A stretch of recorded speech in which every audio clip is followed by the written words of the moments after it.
Good morning, everyone.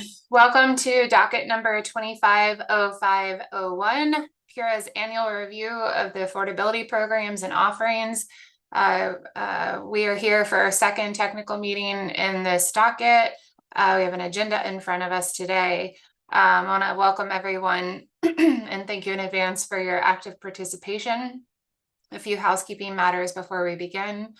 We are live streaming, I believe. We also have a court reporter with us today. So if you have questions, comments, feedback during today's technical meeting, we ask that you please make sure you are identifiable by name and affiliation for clarity of our record. Please also refrain from using the chat function as it is not part of our official record.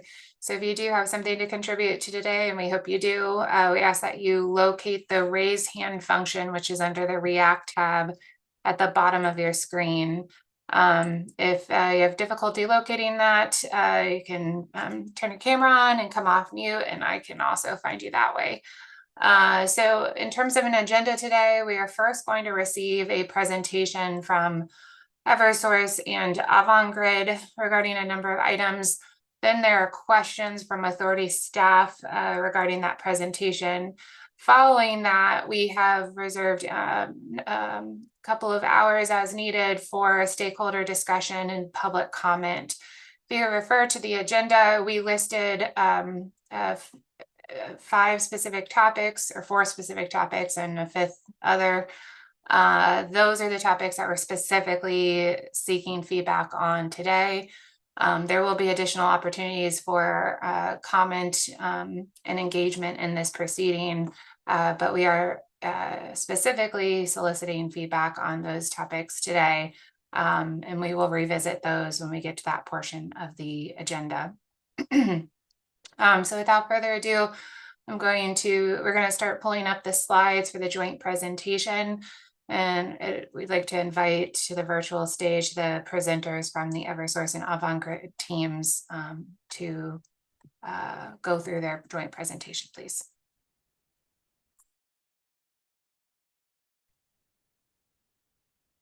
Thank you, Chairman Gillette and Commissioner Karen, and key stakeholders joining us today. Can you hear me okay?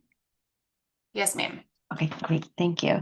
So I think we've aimed to put together a presentation similar to last year, recognizing there are some new key stakeholders in this docket. So we try to orient key stakeholders on the overall plan, share what's changed, and then keep things consistent with the way we filed them in the plan in order to make sure to make it easier for people to follow. In addition, we've read through the written comments, and I think a number of consensus items have been raised, and then a number of really good feedback items have been raised. So we'll look forward to discussing those. We always love the format of a tech session because it does provide a comfortable place for that feedback. So without further ado, I'm going to hand it off to Teresa Washington to take us through the next slide. Yeah, good morning. I'm just testing my audio. Can everyone hear me out there? All right, thumbs up. All right, thank you so much for confirming, Jess. So yeah, so we're going to walk through the plan very similar to last year. Just covering some of the key points that is within our plan, such as, the executive summary. We'll go over some of the goals and the changes that you'll see. I'll hand it over to some of my counterparts, my partners here at Eversource and Avangrid, so we can look at the arrears. I'll go into explaining some of the matching payment program. As you all know, come November 1st, 2024, this was redesigned, making the program more accessible to customers, and we'll see some of the changes there. We'll talk about the hardship verification process, some of the proposals that we're going to be getting into, and the emerging key topics, which we think we believe the authority has highlighted within their agenda. So let's move on to the next slide.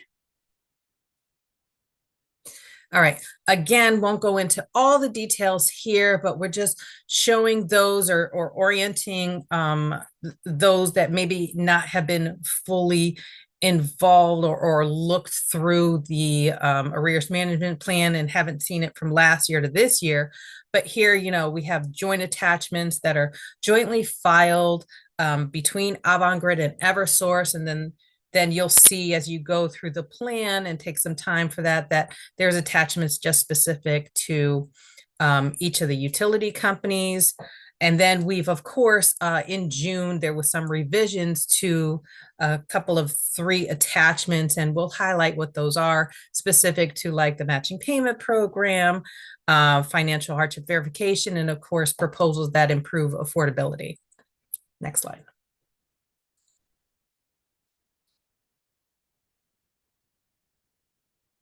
So again, the plan goals, much of this has remained the same from year to year. Just a key focus on that increasing awareness and participation in energy assistance and weatherization. You'll see between just some changes in our goals when it comes to clean energy offerings. And I know we have a proposal about the clean energy on there, and how there is want to make sure that when we're speaking with our low income customers or vulnerable customers, there is a focus on energy assistance and focus on weatherization. But certainly, we want to make sure what we're doing in our goals and our plans to offer these programs, they're maintaining their service. The programs are designed here to reduce those past due balances. And then we look at, of course, our collections practices overall. So you'll see a slight change, and we're going to go into the plan goals when it comes to clean energy, number 3 here, as we go into the slides.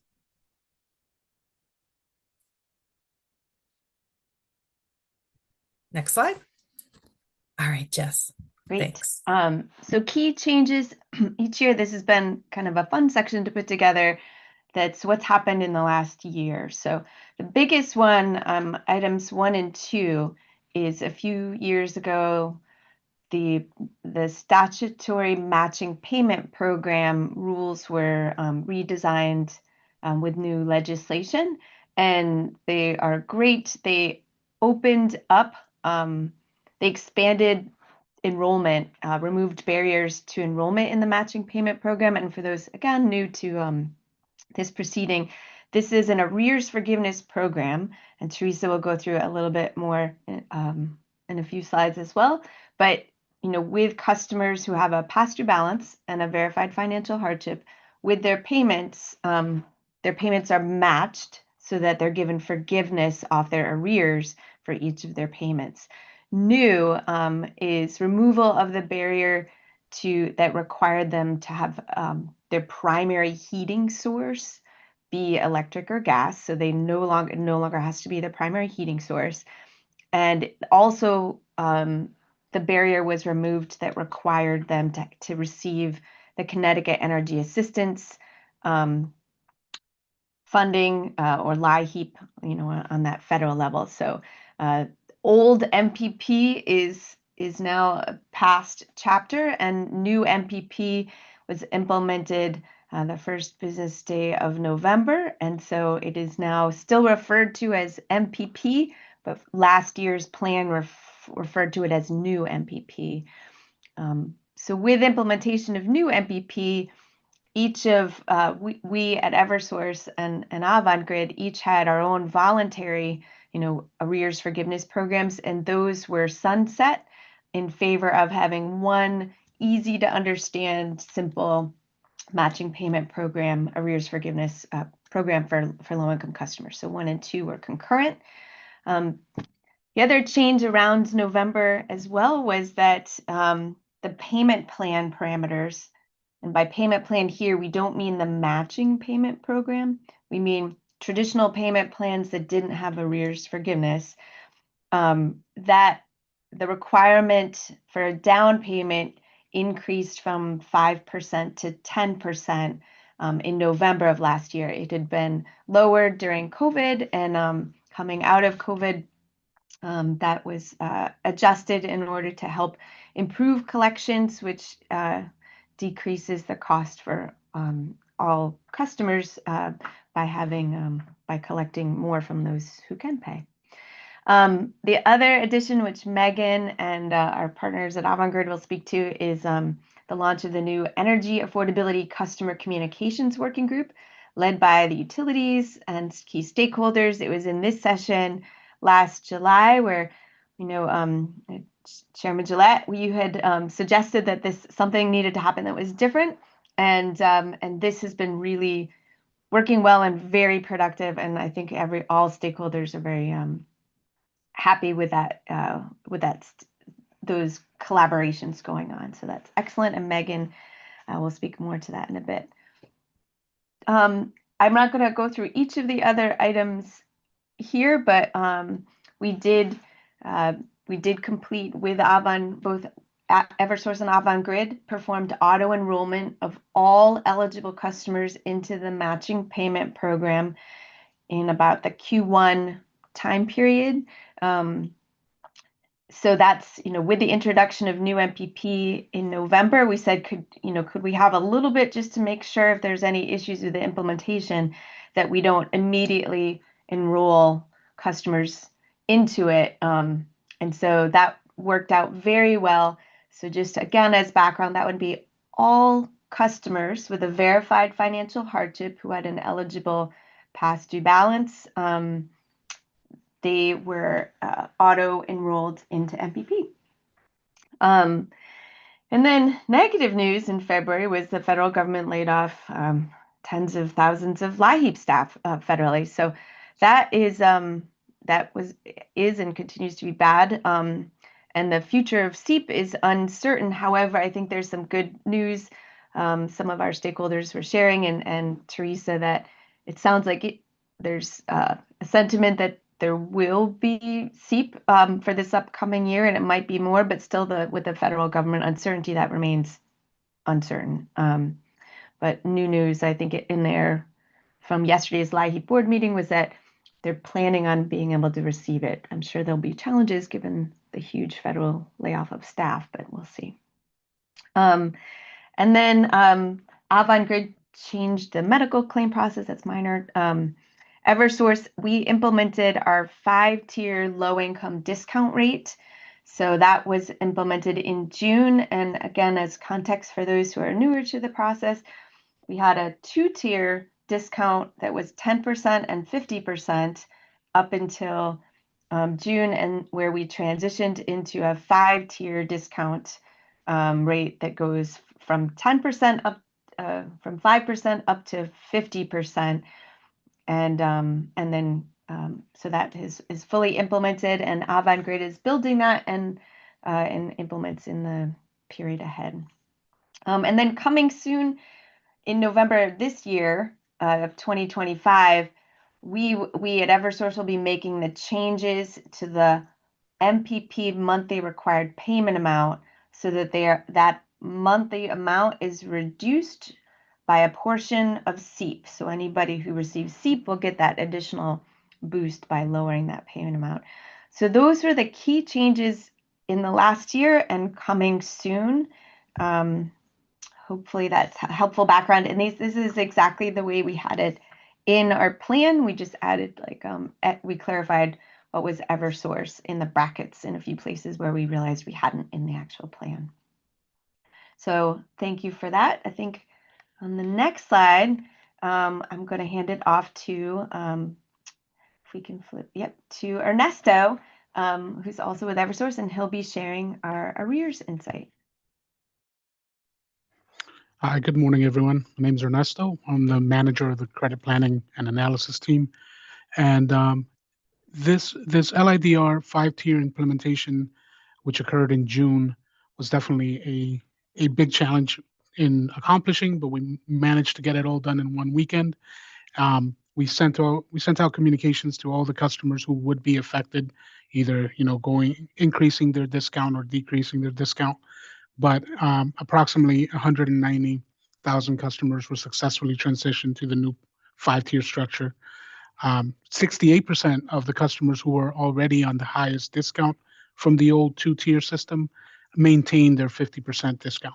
This was because they had already provided some sort of documentation or had been validated via the DSS data sharing process that we have every month. So because they had already provided the necessary verification, we did not decrease their 50% discount. Only about 30% of customers were actually moved to a lower discount than where they were before. And as stated before, everybody was sent out communications with information as to how they could potentially be eligible for a higher discount, depending on their financial circumstances. But overall, it was a successful transition. The breakout here on the left shows that the majority of customers were still on the 50% discount, but the tier 4, the reason why it's so low is because the only qualifying benefit for that tier is receiving a SEEP benefit, so energy assistance towards their account at a specific level. So it's the highest level. And if they don't have any other benefit that would qualify them for the 50%, then they would go into the tier 4. But as of right now, at the initial launch of this 5-tier system, that was the one with the least number of customers going to that. Other than that, 37% increase. So as you can see on the right-hand side, the distribution of these customers was pretty even overall, with the number of customers who increased, decreased, or stayed the same. Next slide.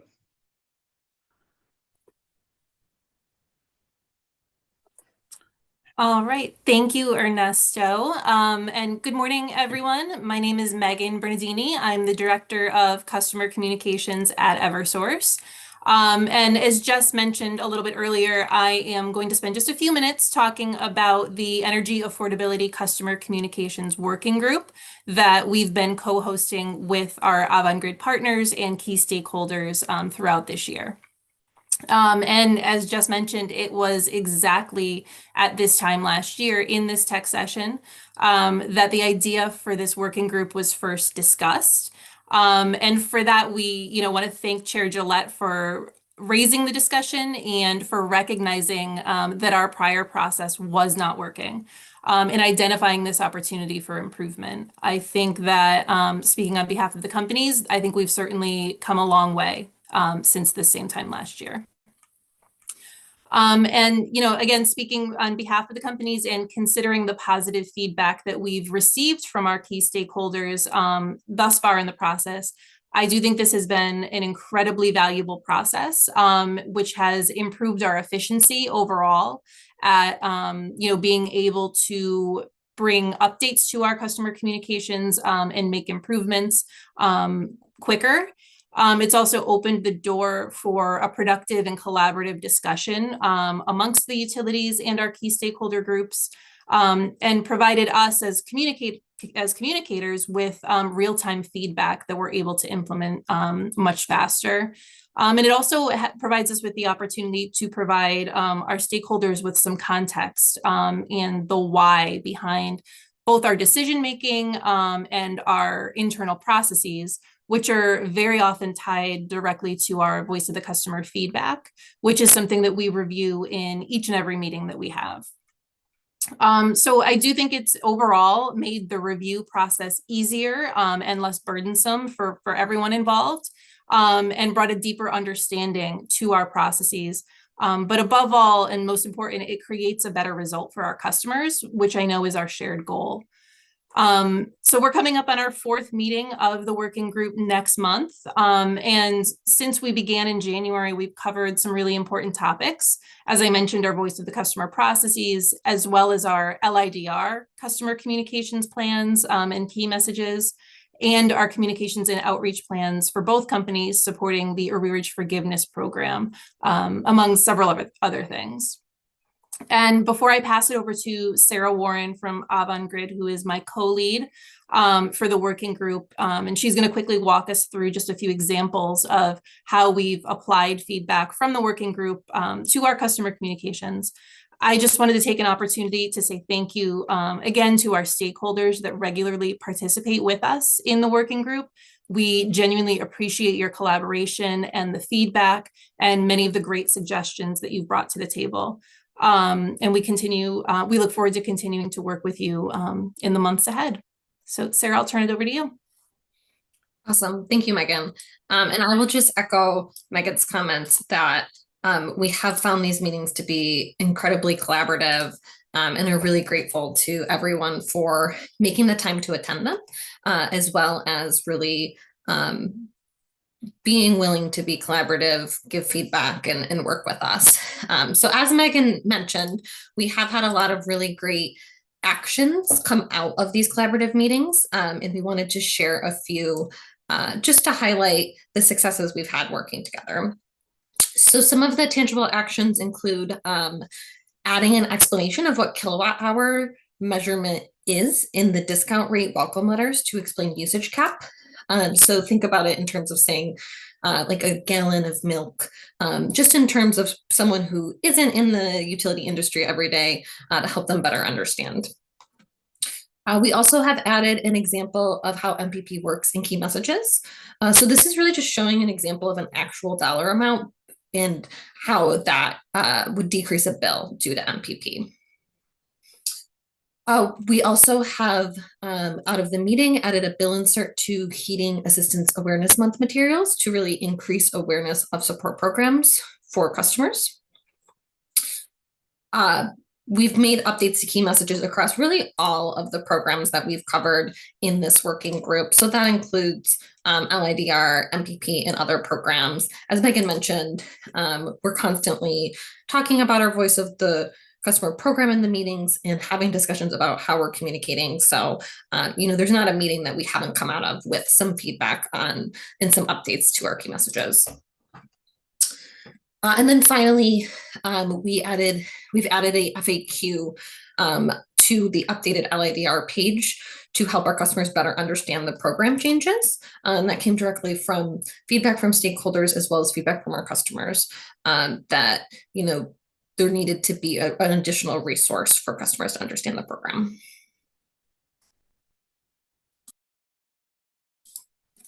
So with that, I'll conclude the working group session, and Megan, we'll turn it back over to your team.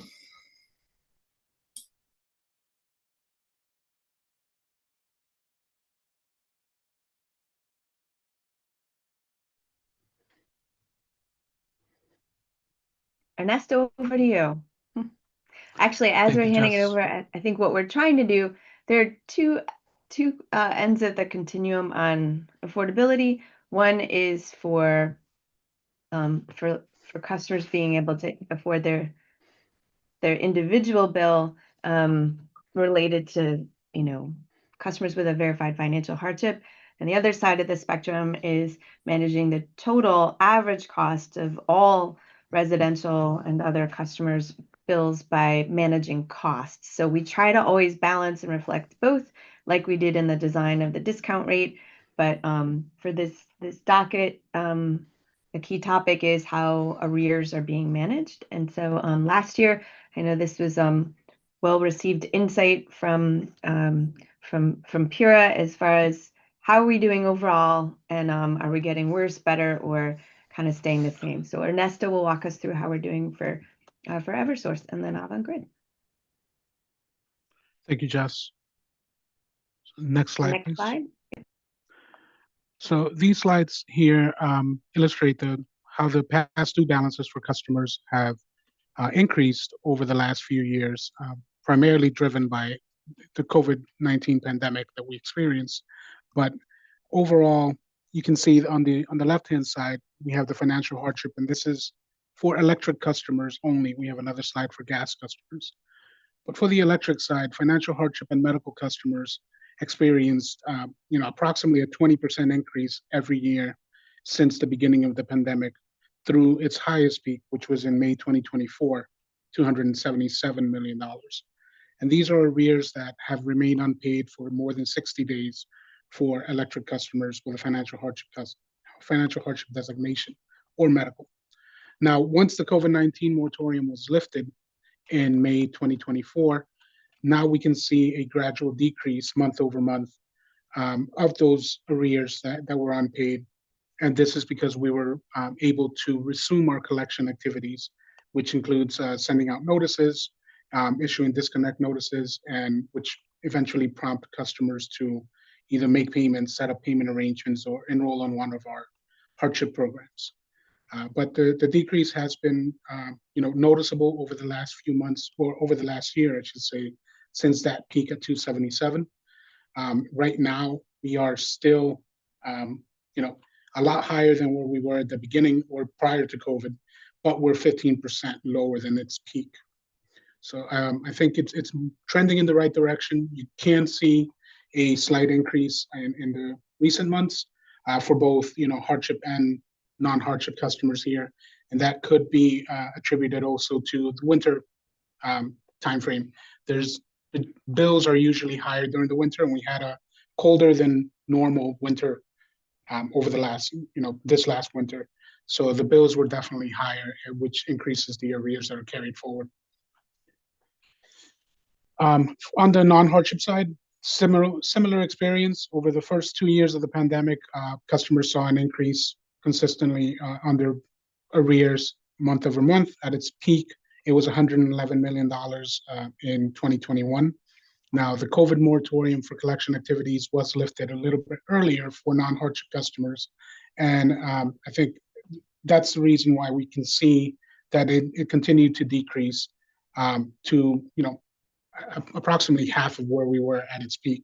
Now we're still a lot higher, at least 3 times higher than where we were prior to COVID. But again, it has started to remain flat. And as we move forward with trying to find other ways to mitigate these arrears, which I know that we've submitted in our plan as well, hopefully we can decrease these arrears as well. Next slide, please. For the gas customers, a similar story. You can see that the arrears continue to increase year over year since the beginning of COVID. Highest peak was $52 million. Once that COVID moratorium was lifted, we started seeing a decrease again in arrears. But like I said before, the colder winter weather definitely increases the amount of the bill owed by each customer. Gas customers are more affected than electric customers overall. And we can see that by the fact that, over the last few months, this has increased almost back to its peak. But same thing for the non-hardship customers. Earlier, COVID moratorium restrictions were lifted, so we can see the gradual decrease overall. Its peak was $31 million in 2021. But after we resumed collections and we started, actually working with our customers, we were able to get it down to $13 million currently as of June 2025, which is close to where we were prior to COVID. Yeah, I think next slide for this one. Arrears insight. So this is for medical customers. This slide shows financial hardship customers and medical customers. And this is basically a snapshot of the customer's past due balances as of June 2025. Now, this one breaks down the past due balances between financial hardship customers who have provided some sort of verification that they are financial hardship versus the blue slice of this, which is medical protected customers who do not have a verified financial hardship on their account. And approximately 13% of the customers that are currently designated as hardship are only medical without a financial hardship. And that accounts for $27 million of the total number of the total past due balance attributed to hardship customers on the electric side, and about 7% or $3 million on the gas side. And this is important to point out because these balances for medical customers, specifically those that are protected year-round, can continue to increase month over month, and there really isn't much that we can that's within our disposal to tackle these balances because they're protected due to medical. There's approximately 1,000 accounts on the electric side that have a past due balance of $10,000 or more. And likewise, on the gas side, there's about 100 accounts that have balances greater than 10,000 as well. So this is one of the reasons why I think it's important that we focus on all hardship customers to assist them with hardship programs and arrears management, but also to look into the medical protected accounts and make sure that those can also be certified as financial hardship. And next slide. I believe now it's, I'll turn it over to our partners at Avangrid. Good morning. I'm Stephanie Chasse, Manager of Revenue Recovery at Avangrid. I think when we share these slides, we're going to see pretty similar trends to our counterparts over at Avangrid, at Eversource. So the first slide we're seeing here is, again, just the electric. And for our hardship and medically protected customers, we're definitely seeing still a higher trend in the arrears balance, is about double what it was pre-pandemic. And yes, over the winter months, we've also seen a bit of a spike during the moratorium, as well as the higher bills, but we're starting to see a slight decrease in those arrears balances, but definitely still more of a challenge there. And then over to the other side, and I just want to state this for some of the folks that we share this slide with on a monthly basis, or it's been in our plan. I think previously we were including just residential customers in our non-hardship group, but we wanted to make sure that we were consistent across the board. So we've added our non-residential customers to this slide as well. So with this group of customers, again, same trend. You could see that during the peak of the pandemic, the arrears balances significantly increased to nearly 60 million. We've come down pretty substantially to just under 200 million, but we can see we're still not quite at that pre-pandemic level. And we can go to the next slide. And I apologize, I know this is probably a little bit hard to see, but this is both of the gas companies. Starting on the top would be Southern Connecticut Gas Company. And again, very similar to what we're seeing with the electric. Pre-pandemic, we were, it was about 8 million in arrears for hardship customers, and we're still, topping at almost 34 million there. But the non-hardship customers, we can actually see with SCG has actually decreased to below pre-pandemic levels. And probably likely attributed to not just, ending the emergency moratorium earlier for non-hardship customers, but having a little bit of flexibility and the collections efforts there with, the 10% that we're able to ask for down payments for flexible payment arrangements. And then CNG as well, very, very similar trend, upward swing since the pandemic for hardship customers. And we're almost at those pre-pandemic levels for non-hardship customers. And we can go to the next slide. Thank you. Now it's a slightly different view here. We've actually broken it down into 3 sections for our total arrears balances. So we can see with all 3 companies, the orange section is the financial hardship only. And then in blue is the medical protection only. So they have not qualified or provided any documentation for financial hardship. And then in green, we've actually split out the medically protected and financial hardship customers separately. So, as Ernesto was saying, I think the ideal would be if we have more of those customers that we see in blue entering into those greens, so we can get them on some of the programs that are available to them. And I think that is about it from me. I will pass it back over to Eversource. Thank you, Stephanie. We'll go into just the overview of the redesigned MPP. No longer saying new MPP because the program is here, launched with revisions come this past November. So next slide, please. Awesome. Thank you so much. So a few years ago, or maybe 2 years ago, don't recall exact timing on it, there was Senate Bill 7 that, of course, revised some of the statutory requirements under what's now the old MPP. Those statutory requirements prior to Senate Bill 7 was where customers, they did have to, primarily heat with the utility. Also, there was a requirement for the customer to be awarded energy assistance, and that was part of the basis for matching. So with the changes, and we've worked with key stakeholders, many that are on this call here, working in collaboration with Avangrid, and Pura, thank you for direction on revamping this program here. We're going to go over, or I'll cover some of the overview of the changes that have happened, where first one again, and just shared this at the beginning in our update slide, or the key changes, is there's no longer a heating requirement. You no longer need to heat with the utility in order to participate. So for our financial hardship customers that are behind on their bill, and maybe they don't heat with us, they could heat with deliverable fuel, etc., they still can participate in this program, where prior to the changes in November, they couldn't. For matching, it is now a dollar for dollar match. So customers no longer needed to apply for and actually receive energy assistance in order to get that matching. And the matching was at that time twice a year.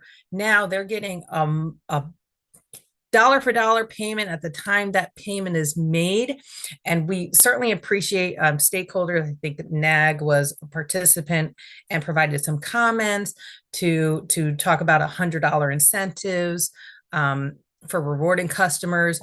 Sharing here with this matching payment program, customers are receiving awards at the time they make payments. Also, with the benefit for the electric side, for those financial hardship customers, they're also receiving bill relief in the form of the discount rate. So you can kind of see combined a discount rate combined with customers making payments, energy assistance payments. They're getting that immediate benefit to their accounts versus having any waiting periods at the end of a program or twice a year. So expanding enrollment, again, now with the customers, and we no longer have this two-phase approach, customers that are eligible to participate, expansion of the enrollment is now year-round. So it really increases the access to the program. Customers who maybe over a period of months, they were not eligible and haven't been able to participate, and then their financial circumstances change, they're getting a back balance. It might have been summertime last year and they weren't able to participate and had to wait. That's no longer the case if they're coming new to this program, they haven't participated before. So you see the enrollment year round. I've spoken about the increase in the payment frequency. Now it's like dollar for dollar match, and they see it on a monthly basis. That helps increase that arrears forgiveness from that 2 times a year that we were doing, now monthly. And the eligibility requirement. So previous matching payment program, for those that do recall, as long as you had participated before and you were a financial hardship customer, you could participate. Changes that came to the program and working collaboratively with Avangrid and stakeholders, we used to have the voluntary forgiveness program. Some elements of what was BFP or New Start have been incorporated here, where with those voluntary arrears forgiveness programs, there used to be a requirement for a past due balance. That has now come into play with the matching payment program, because if we're going to provide a dollar for dollar match, you do have to have a past due balance in order for us to help reduce that. But it makes sure that the customers that need the program the most can receive it and get the benefits of this. And then also another eligibility requirement here is to stay on this program, or to enroll and to stay on this program, is the customer does need to be financial hardship or be experiencing financial hardship. And we have that verification. Appreciate the benefits of having this data sharing agreement that we have with the Department of Social Services, in which we're receiving frequent file sharing and files that come through with our customers that are verified as receiving a DSS benefit. Appreciate the agencies that have access internally to our a portal for both utilities, in which they can real time identify a customer, verify them as financial hardship. So we're making sure that there's all of these ways that customers can have their financial hardship verified so they can participate in this program. But if they are no longer verified as financial hardship, they haven't renewed, maybe their financial circumstances have improved, they would no longer be eligible for the program, because this is a program that is designated for the financial or most vulnerable customers. So we do have an expiration where if the financial hardship is expiring, and of course we do all the notifications prior to expiration, they're on the matching payment program. If it does expire and is not renewed, we give another 30 days to wait to see if we have any updated income information for the customer. And if not, they would be removed from the program. But if later down the road, financial circumstances determine that customers are eligible, then, you know, there is a program. So of course, again, I know a lot of information, but highlighting, you know, the program has changed in a lot of years, but there's been some really great changes here. And specifically that, you know, dollar for dollar match, that immediate benefit customers can see on their bills for the payments that have been made. So great improvements, and we know that we'll see future adjustments, change to the program. We're constantly learning here and working with stakeholders and our partners on how to, you know, improve the program. So we saw just earlier in the key changes how this November, you know, for Eversource, incorporating that seat that's been awarded into the monthly payment, making it a little more affordable. So some of those things we'll see, you know, and we've noted in our upcoming plan, and we'll see how those changes, you know, impact customers, and you know, it's still a learning process, but again, we're moving forward with it, and just wanted to share the overview for anyone that's new to this or just learning about the matching payment program, and see what changes have really come into effect, but a lot of positive changes. Next slide. All right, thank you, Teresa. And I with Stephanie at Avangrid will hit this slide. In this slide, we aim to summarize these 6 proposals where we were ordered to provide proposals on items 2 through 6, and item 1 is I think, as one of the stakeholders recognized, that it's similar to last year, but we looked at prioritizing you know, what we would recommend if Connecticut would like to reduce the overall arrears and the cost to all customers for the arrears. So we did address it with the framing from a macro level of affordability for all customers. So I'll start with that. So on the first recommendation, and we did read through, just back from vacation, but I read through all the comments in the last day on this, but after missing a payment, removing a customer from a payment plan. So I'm going to ignore MPP for a minute and just kind of stay focused on the traditional payment plans without the arrears forgiveness. So currently, if a customer signs up for a payment plan, they can go, I think it's 65 days or so, 2 months, and then there's a 5-day grace period at the end of, always on a due date, we always have a grace period. So 65 days with no payment before their payment plan breaks. And we knew some of the practices put in 2020 were related to special protections around COVID, and some were just, let's see how this goes to make it more, things more affordable for customers, and some not. So in this case, what we're proposing, and we is not waiting more than 2 months to remove someone from a payment plan if they haven't made payments. But we also agree with, I think it was several stakeholders said there really should be a grace period, and there always is. So what we're proposing is if they miss the first payment, like make no payment, then have a grace period. Like maybe it's 5 days, maybe it's 10 days, maybe it's 15 days, but don't wait 2 months plus 5 days of no payments while their service, remains protected on a payment plan and they're making no good faith effort. So maybe there's some room there to improve. We do believe there's significant room there to improve collections by changing that to a one missed payment. But yes, have a grace period. It's never on the day that it's due. There's always a grace period in there. The second bullet in item number 1 is after a broken payment plan required 20% payment. And as a reminder, last year, that amount for non-hardship customers for active non-hardship customers was increased from 5% to 10%.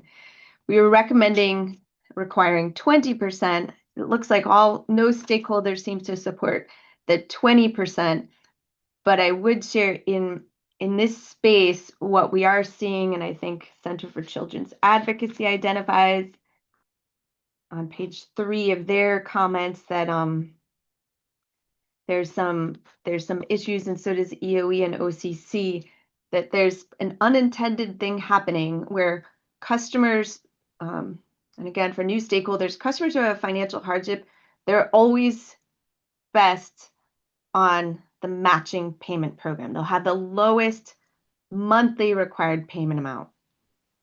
What's new is the initial payment amount, like the down payment to keep service active, it's lower if you're not on MPP.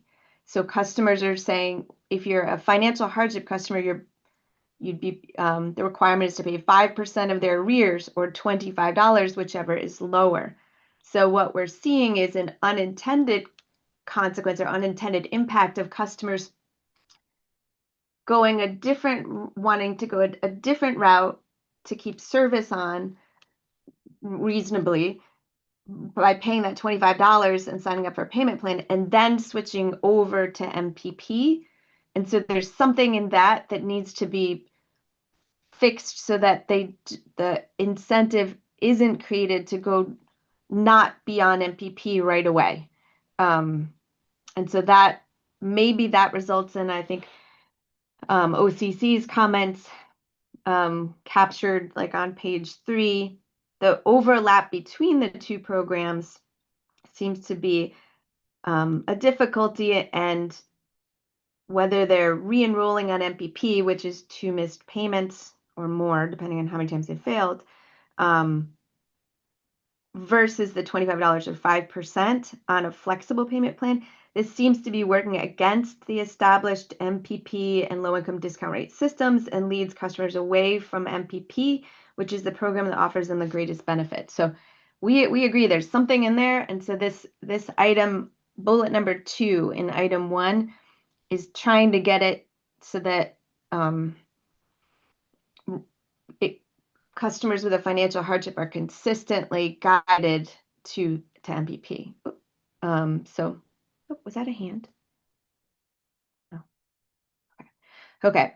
So that one, hopefully that's helpful background there. And then the third bullet in item 1 is first asking how much customers can pay. So we are not aiming to annoy stakeholders with having this.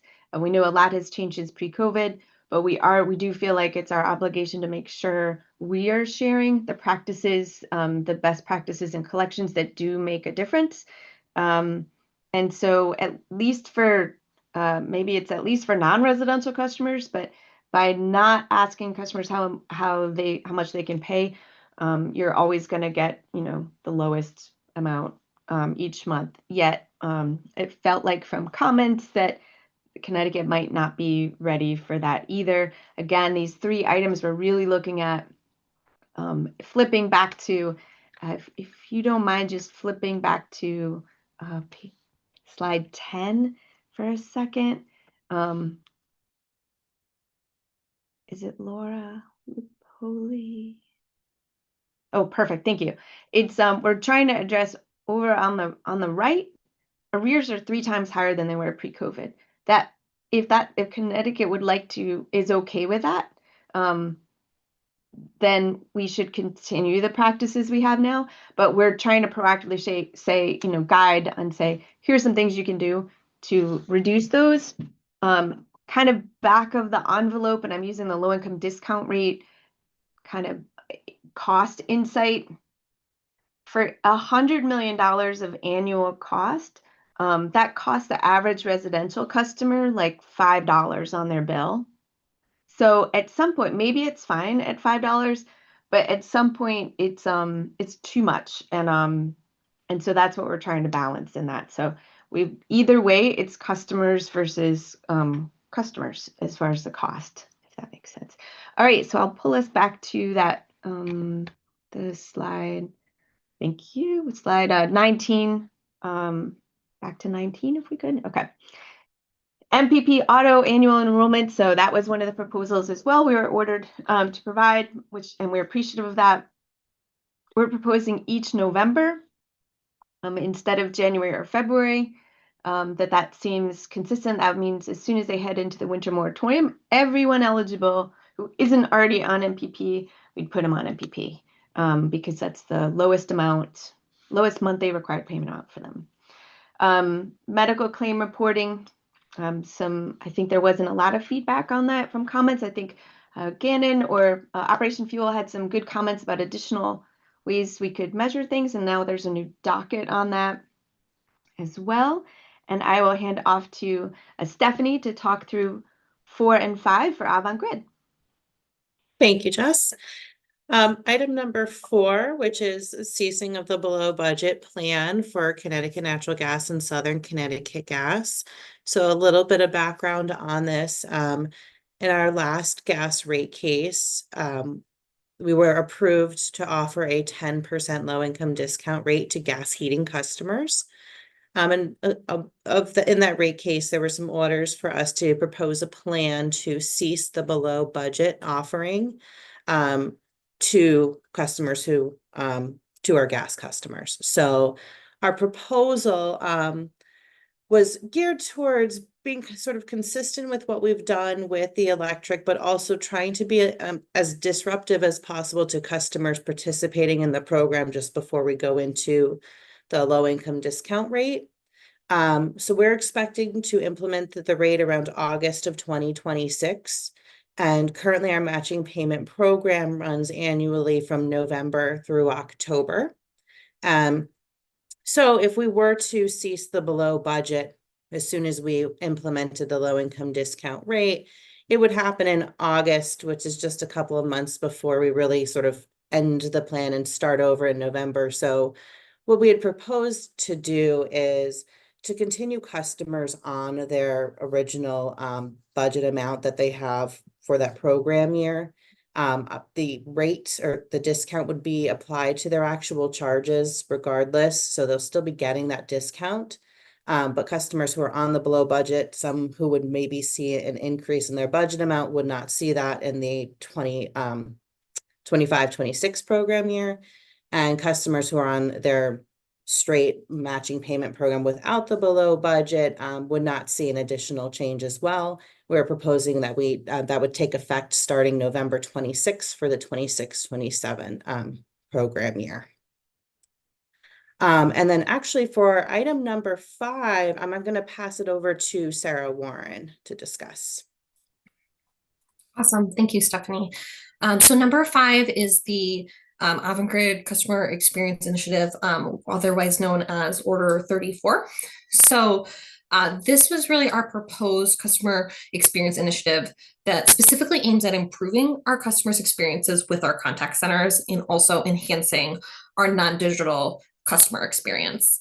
So our updated proposal that we filed earlier this year really focused on a phase 1 research to deep dive into areas of opportunity and create actionable insights beyond the voice of the customer program. So this includes proposed new research with specific customer segments via outbound calls. We also are proposing in-depth one-on-one interviews with non-digital customers, and then in-depth one-on-one interviews with customer service representatives. So Stephanie, I'll turn it back over to you, or Jessica. Item 6, the other proposal we needed to propose was for residential customers with a financial hardship who have more than one premise, who have more than one home, to allow them to participate, have MPP on multiple premises. So this one, it also seems like stakeholders have kind of aligned that it's there aren't many customers that have this situation. I think it's probably less than 1,000 between the two companies. And yet it's a huge effort to put in restrictions to determine and limit MPP to just one premise. So I think at this point, we had just recommended kind of allow the two utilities to operate a little differently, and then kind of just monitor it going forward. But given the cost to make the changes, it probably didn't make sense to spend mental cycles or IT effort to consolidate at this time. So I think that's where we were recommending there. And then last slide of content. We'd put in a number of 2 additional motions in July. The first one, and I know we have our talented Isabel Hazelwood with us as well, so I'll invite Isabel to join on camera. But with clean energy programs recently, we were ordered to discuss that in all live call conversations with customers with a financial hardship or MPP. And what we found, so in the RAM proceeding, that the cost for that was identified. It's about $1 million for to market the RES and ESS. So one is storage and the other is solar. And so to market the 2 of those in live call conversations is about $1 million for EverSource customers, or for EverSource customers. And yet there was 1 customer in total who signed up for storage in 2024 and none for United Illuminating. And then for solar, there were like 862 total, but that wasn't none where we could identify as far as directly related as a result of a live call conversation. So it has a certain cost and and then some additional risk. So in that motion, I've just brought in Isabel to as well speak, because it's also at times causing increased risks for vulnerable individual customers. And that'll probably be handled in the other docket. But Isabel, maybe just share that here, because we're trying to just look out for low-income customers in this kind of emerging areas. Yeah, thanks, Jess. I can elaborate on that a little bit from the solar side of things. What we've been seeing, although the Residential Renewable Energy Solutions Program has been really successful in helping customers to adopt behind-the-meter solar, we are seeing some risks associated with our financial hardship customers, where they are signing third-party agreements for financing, such as a solar power purchase agreement or a solar lease, that actually cost more than they would be paying if they just were on standard service and receiving the low-income discount. And so our concern is, it's definitely not coming from a place where we don't want customers to participate in the RES and ESS programs at all, but more so that when customers are calling our customer service line and are already struggling to pay their bills, I think we have a hesitation and some concerns around consumer protections with suggesting the RES program as a sure way to further reduce their electric bill, because that's not what we're seeing in the market. So a lot of times, I mean, all of the programs that we market when customers call us for bill help are programs that we know are going to reduce their electric bill. It's going to be the low income discount rate. It's going to be an arrearage forgiveness program, even weatherization, those services will definitely reduce the bill. But within the RRES program, because we're reliant on third-party contractors who determine the pricing for the customer, we're seeing a lot of our financial hardship customers ending up in 20, 25-year contracts with escalating prices that will cost them more than if they were just on standard service with a discount rate. So that's really where we're coming from with this motion for reconsideration to remove the requirement that we discuss it during live calls, because we want to make sure that if a customer is calling us for bill help, that we're giving them services that are really going to help them with their bill, and that can be confirmed. I think solutions for ensuring that solar contracts deliver savings to low-income customers is something that we can explore further outside of this docket and the renewable energy tariff successor program docket. And we did bring up some solutions for consideration in the technical session on Tuesday. But I just wanted to kind of provide that background from the renewable side about why we put in this motion in the affordability docket. I'll turn it back to Jess. Thank you, Isabel. That's excellent background. So the last topic for our presentation is on the changes to financial hardship household verification, and this one as well had some good comments on it. So we'll just start with, we don't know what the solution is here, and we want to, I think some stakeholders might have gotten confused, but in no way are we saying we would stop taking proof of benefits. So in that final bullet there, consistently we say, yep, proof of benefits, send them to us. That's fine. Of course, customers are still always better off going to a community action agency when they can, because there are other additional benefits they can get.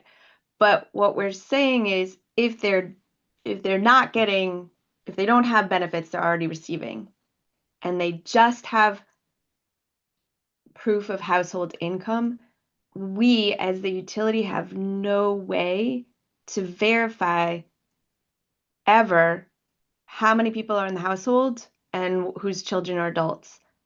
And we didn't recognize this until several months ago, when we saw several examples of customers taking advantage of the system. And it was several, but it also highlighted, holy cow, we don't have a way to verify this. So the community action agencies, they will look up, and I know we put it in our motion, like they have a way to look up who's in the home, how many adults is this child already at another household, and they use the social security numbers of each person in the household. We don't have any of that. And we cannot, and we talked with a few additional stakeholders to try to figure out, can they come up with a way we could do this, and we can't identify a way to do it. So initially we'd updated our plan to say, hey, if we'd identified circumstances where customers are providing inconsistent information within a very short period of time to claim something different, very different, say several days within a week-long period in a row in order to get financial hardship verification, we feel like we have some obligation to prevent to make sure we're verifying access to the statutory matching payment programs, the statutory winter protection, and beyond just a self-attestation of how many adults or children are in the household. We don't know how to do that. And so we're saying at this point, we're saying the only solution we're aware of is for those customers who aren't already receiving benefits. Again, if they receive benefits, upload them, send them, fax them. We were going to continue doing that. But that since we have no way to do it, they should go to a community action agency. And that said, if there are barriers around that too, if it's, transportation or something, maybe we do pilot and try to see, like, offering, financials, maybe Uber gift cards or something to people who have issues getting to the community action agencies. But literally, we don't know how to do this. The PURA could determine that we should just take customer self-attestation as proof, but it's not proof. It's just a, a self-attestation. So that's what this one is about. And hopefully, and we have made progress in the other, in recent years, but that's not the primary reason for this. The primary reason is we have no way to verify how many adults or children are in the household, and nor have we ever had that. And we just kind of recognize that. So that is that's that challenge. So we are appreciative of stakeholder input and any ideas on how we could solve that. And without further ado, that is a lot, but I think we're landing in the hour that we'd given. So I think next slide is the last slide. And thank you very much. And without further ado, I will go off camera. Thank you for the time. Thank you so much. I appreciate everyone's remarks and a comprehensive presentation. I think we're going to turn to the portion of our agenda where we do questions from Pura staff, and we have Jenna Vigrass first up on behalf of Pura. Hi, good morning.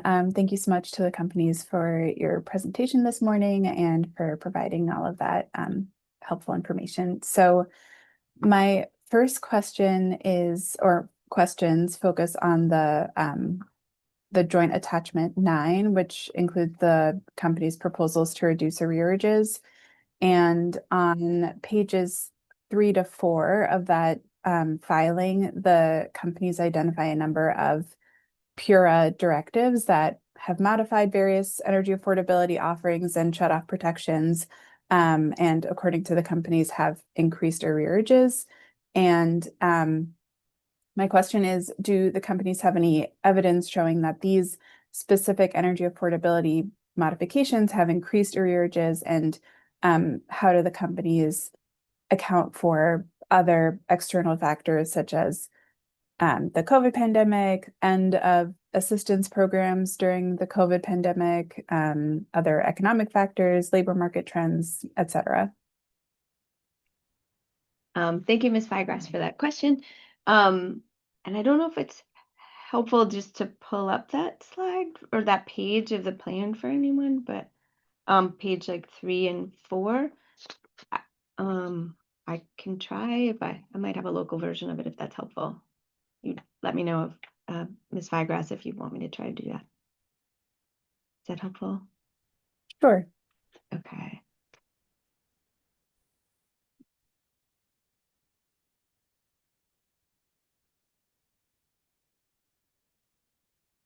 It's coming up.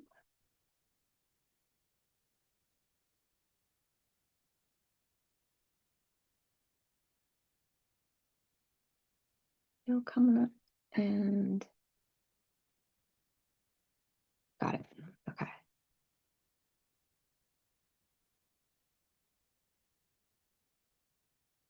Is it sharing? No. Oh, yay. Okay. Okay. So what Ms. Vigrass is mentioning, can everybody see this? Yes, Jess. Okay, Yes. thank you. Okay.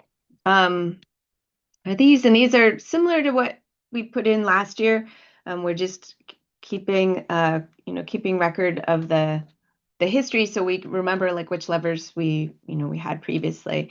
So as far as the practices, so the evidence is the arrears, and we don't have this year. We didn't share the other 2 states like we did last year, but since the arrears have tripled and they're staying at tripled, and there are other 2 states they're not, we didn't have it's not that isolates that comparison shows that COVID isn't it. Now for hardship customers, it will take time because they only, after the 4.5-year moratorium, that will take time. But for non-hardship, these are the practices. Now they all happened at once, so you can't isolate the impact of any individual one over that, over this period of time. But we're sharing that these are the key changes that have happened that are keeping their arrears at 3 times the level. And we thought that the arrears charts that we shared were clearly indicating that impact, especially since the COVID moratorium has lifted. So we don't have to change them in Connecticut, but they will if we if we keep them where they are, we'll keep arrears at the higher levels. And yeah, so Okay, thank you. And so based on that comparison of other states' arrearages, has the company or have the companies kind of conducted other kind of comparison analyses? So looking at kind of like economic conditions or income, like demographics of other states as well, in order to kind of like levelize that comparison. I think in well, in Connecticut, we've also had the introduction of the low income discount rate in the last year and a half. So that's helped for hardship customers. Most of the recommendations are for non-hardship customers, where we have not done an income assessment across for Connecticut compared to the other two states. We might need to leverage. I don't know who would do that assessment, but it's certainly not 3 times. The arrears are 3 times higher for non-hardship, and so that can't just be income changes, even if it, even if that has, that always changes.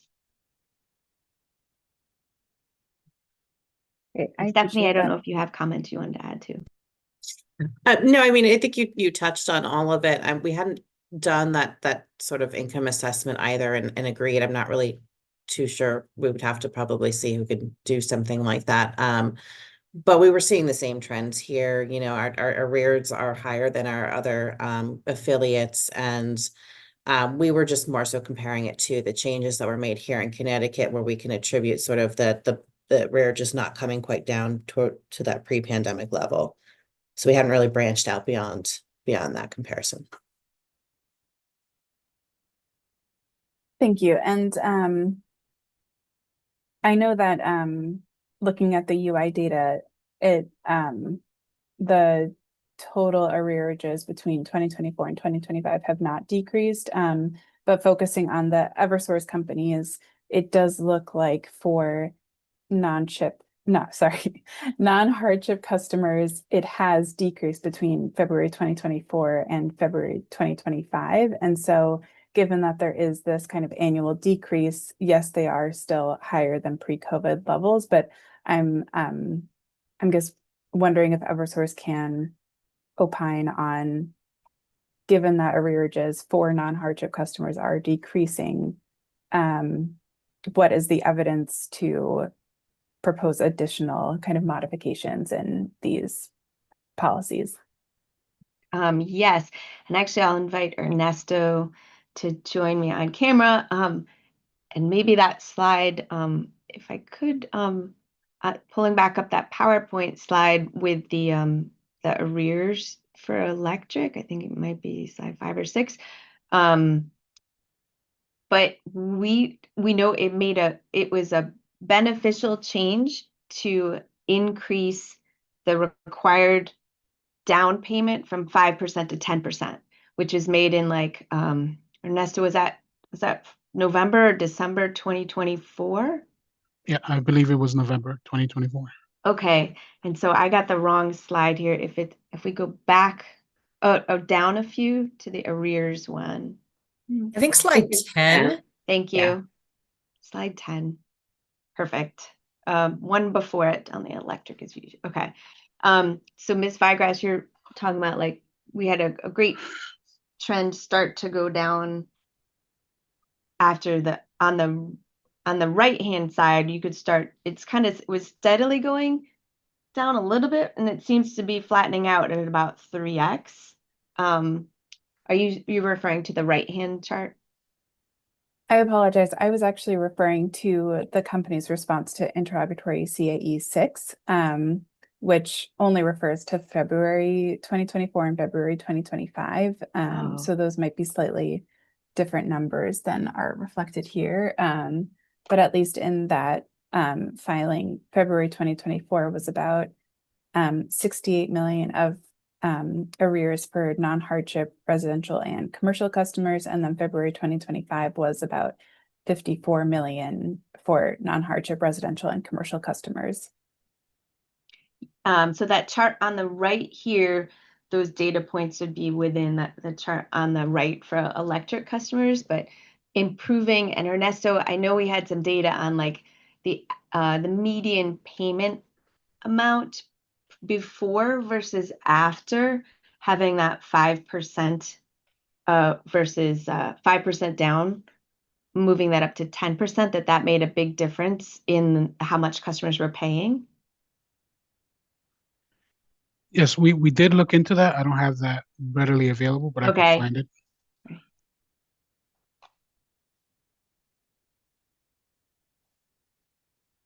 Great. And then in the meantime, I am wondering about the proposals that are provided in Joint Attachment 9. Do the companies have any evidence for those proposals lowering arrearages?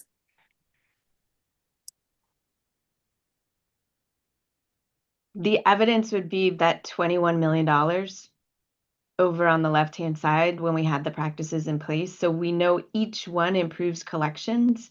How much each one improves collections, we can't tease out which one, but it's that's what's changed at this point. For non-hardship customers, the changes are the restrictions in collections rules. This is the evidence. Right, and I think And I it think you did make said a it. great difference going from 5% to 10%. I thought we provided some sort of data on that for prior period insight, that it increased the average monthly payment amount on payment plans, or that average down payment amount increased as well. I was just going to echo you as well, Jess. I think we were doing the same thing, which was comparing where we were prior to the pandemic and afterwards, and what our practices were then and now, and associating the two things.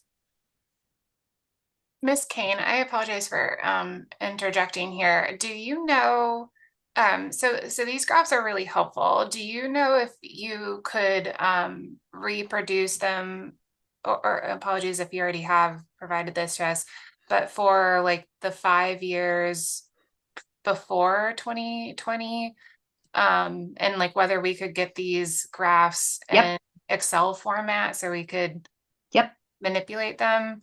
And I think like the really interesting analysis, so the policies that you're asking us to consider, just reflecting on the answer you provided a moment ago about like where we were, I think what would be helpful is if we could see where those arrearages ticking up in the 5 or 10 years beforehand compared to how long those policies were in place. Do you know what I mean? I do. So we love the data. I know that we can just looking at yes, we can provide it prior to that. The trend was not getting worse in the years prior. But I think more that insight will help. Ideally, like if we could, ideally we'd be able to tease out, of these 6 items that have changed, what's the impact of each one, and that's why we're trying to prioritize it. But I think that, not like a big one, for example, by not taking residential customer deposits, that was about $20 million that we proactively proposed refunding at the beginning of COVID. And that most write-offs occur, Ernesto, keep me honest on this, but within 2 years of a customer moving in. And so typically that was a huge mitigation for customers who would move and then write off and cost customers money. Like that alone, we had $20 million of deposits on hand, and we'd refund them to customers like after a period of good payment. But those brand new customers, that definitely made that's one example. But since they happen at once, we can't tease out the individual impact, but we can show the trend before it. And not much had changed prior to 2019. Like I had never been a part of this docket prior to this, so I don't think the docket was making like big changes each year prior, or the preceding prior to 2019. Okay, I appreciate that response. I think I'm going to turn it back to Ms. Vigras, but I think we would plan to issue an additional interrogatory probably to both Eversource and Avangrid, asking for the reproduction of these in Excel, like for a number of years prior, so we can look at that further. Appreciate that. Ms. Whitegrass, please. Great, thank you. And I just have a couple other kind of clarification questions on the proposals. So first, the proposal to remove customers from the payment plan after one missed payment. Is this proposal for just kind of the flexible payment arrangement parameters, or is it also a proposal to modify the MPP structure? Thank you for that question.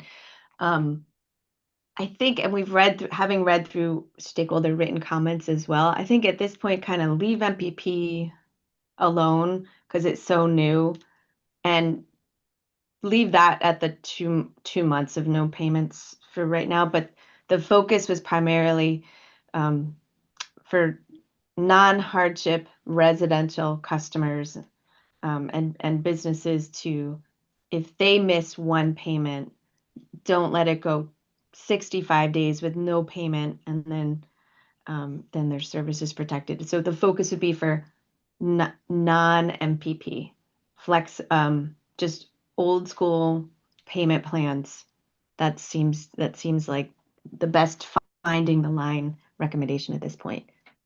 Okay, thank you. And the I believe the second proposal of the requiring 20% of arrearage after the first broken plan, is that a proposal for both financial hardship and non-hardship customers? And so in other words, it would change the policy, which currently is a financial hardship customer can pay $25 or 5%, whichever is lower, in order to avoid shutoff. So is this proposal to remove that policy and replace it with, you have to pay 20% of your arrearage in order to avoid shutoff? I'm going to give a yes and no on this one because we are influenced by stakeholder input as well.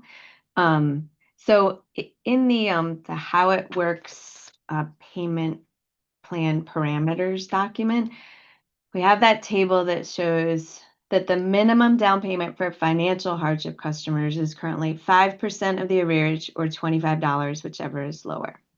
And for non-financial hardship customers, this is residential, it's 10% of the arrearage. When we initially collaborated on this, it was to move that 10% for non-financial hardship customers up to 20%, which is still significantly lower than it was pre-COVID. But it's more, and we know that it will help bring down the arrears for the non-hardship customers, like that graph on the right side. After having considered stakeholder feedback, that we on the minimum down payment for financial hardship customers, it seems like stakeholders are saying, yep, 20% would be too much. But I think we'll benefit today from more discussion on what do we do about the customer whose financial hardship has failed out of MPP, and they have to make up 2 missed payments to get back on MPP. So then they choose the $25 to get on a flexible payment plan and then switch over to MPP. Like, that's like an unintended customer experience. I don't know what the solution is there. The $25 is enticing, but then you don't want anyone to miss getting on MPP. So we have to have the entry point beneficial to be on MPP. So I don't know the solution there, but 20% everyone said was be too much for financial hardship customers. 5% or $25 is too low in that it's encouraging them to go there instead of MPP. And I don't know the solution. It could be to lower MPP, entry point after after they fail it, but we need to help that broken process. And if I can just add something for Attorney Bygrass, your question right before this was on, whether the removal after one missed payment would impact, MPP. And we did respond. I know OCC had a very similar question in OCC 80.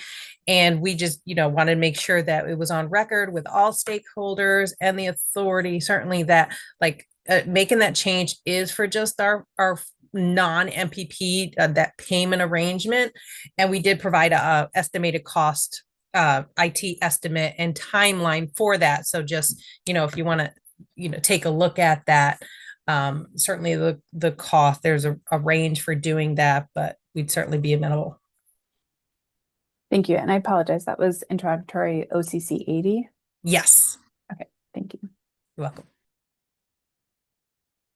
Great. Okay. So moving on now actually into matching payment program. So I have some questions around the auto enrollment that occurred this past year and then some proposals for this coming year.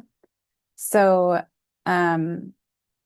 for both of the companies, can you clarify whether the customers that were enrolled onto MPP in February or March of 2025 included any of the customers that were auto-enrolled in November of 2024, or were they all new customers in the 2025 auto-enrollment? I could probably take that first. So we did our second enrollment on March 31st. I don't know if I have the breakdown right now, but it could very well have included some of the customers that were auto-enrolled in 2024 if they weren't eligible to be automatically enrolled in the November enrollment. So in November, we did our auto reinstatement for customers who were participating on the program the previous year if they met the current guidelines. So if we had any of those customers that didn't meet the guidelines, say in November, but then maybe their arrearages increased or something by the time we did the enrollments March 31st, we would have picked them up at that point. Okay, that's helpful. Thank you. And for the Eversource companies, is it possible to respond to that as well?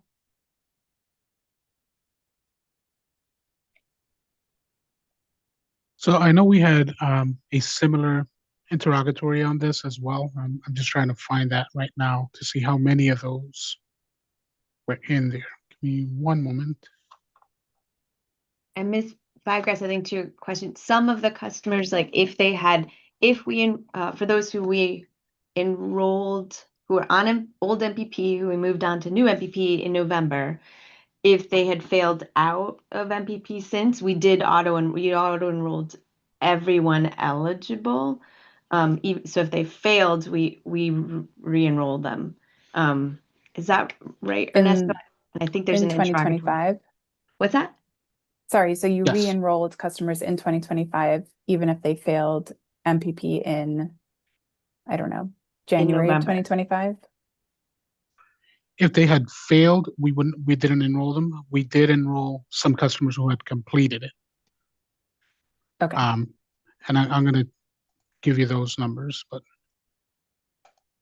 Yeah, give us a moment to look that up. I Sure. know it's an interrogatory response.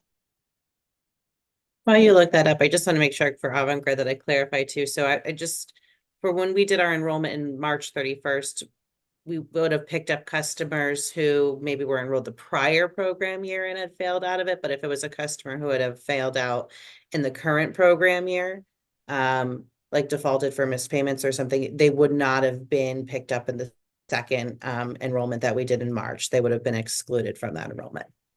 Okay, that's helpful. Thank you.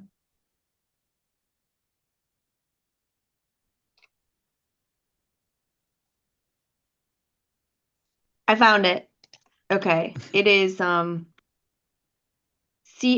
003. Yes. Yep. It's CAE 03. Yep. So in that response, no customers who'd been removed from MPP due to missed payments had made up their missed payments since being removed, so none were eligible for MPP enrollment. So we took the authority's guidance on that and did not auto re-enroll them. So that's counter to what I was thinking before, but we would have if they had made payments. So all 144 financial hardship customers who would successfully completed MPP since we initially implemented, and who had a newly eligible past due balance were auto re-enrolled into MPP. So hopefully that helps. Yep. Great, thank you. So in the company's various interrogatory responses, 2 different proposals came out. So Eversource in OCC 7 proposed an auto enrollment of January 31st every year. And Avangrid proposed a kind of like biannual auto enrollment of every November 1st and every April 1st. And I'm hoping that the companies can provide a little additional detail onto what is the reasoning behind each of those proposals. I could go first for Avangrid. I think for us, our proposal isn't necessarily to do it on April 1st every year. I think it was more of a to stay flexible between the November 1st and April 1st date. So it's not that we would be able to align the proposal. It was just to maybe even give us the ability to sort of look at how many customers are enrolled and see, you know, if we should do the automatic enrollment, say maybe March 1st or February 1st, and just allowing that flexibility to happen. So, I mean, we're open definitely to making sure that we're doing this in the same manner, but we just wanted to kind of leave that flexible.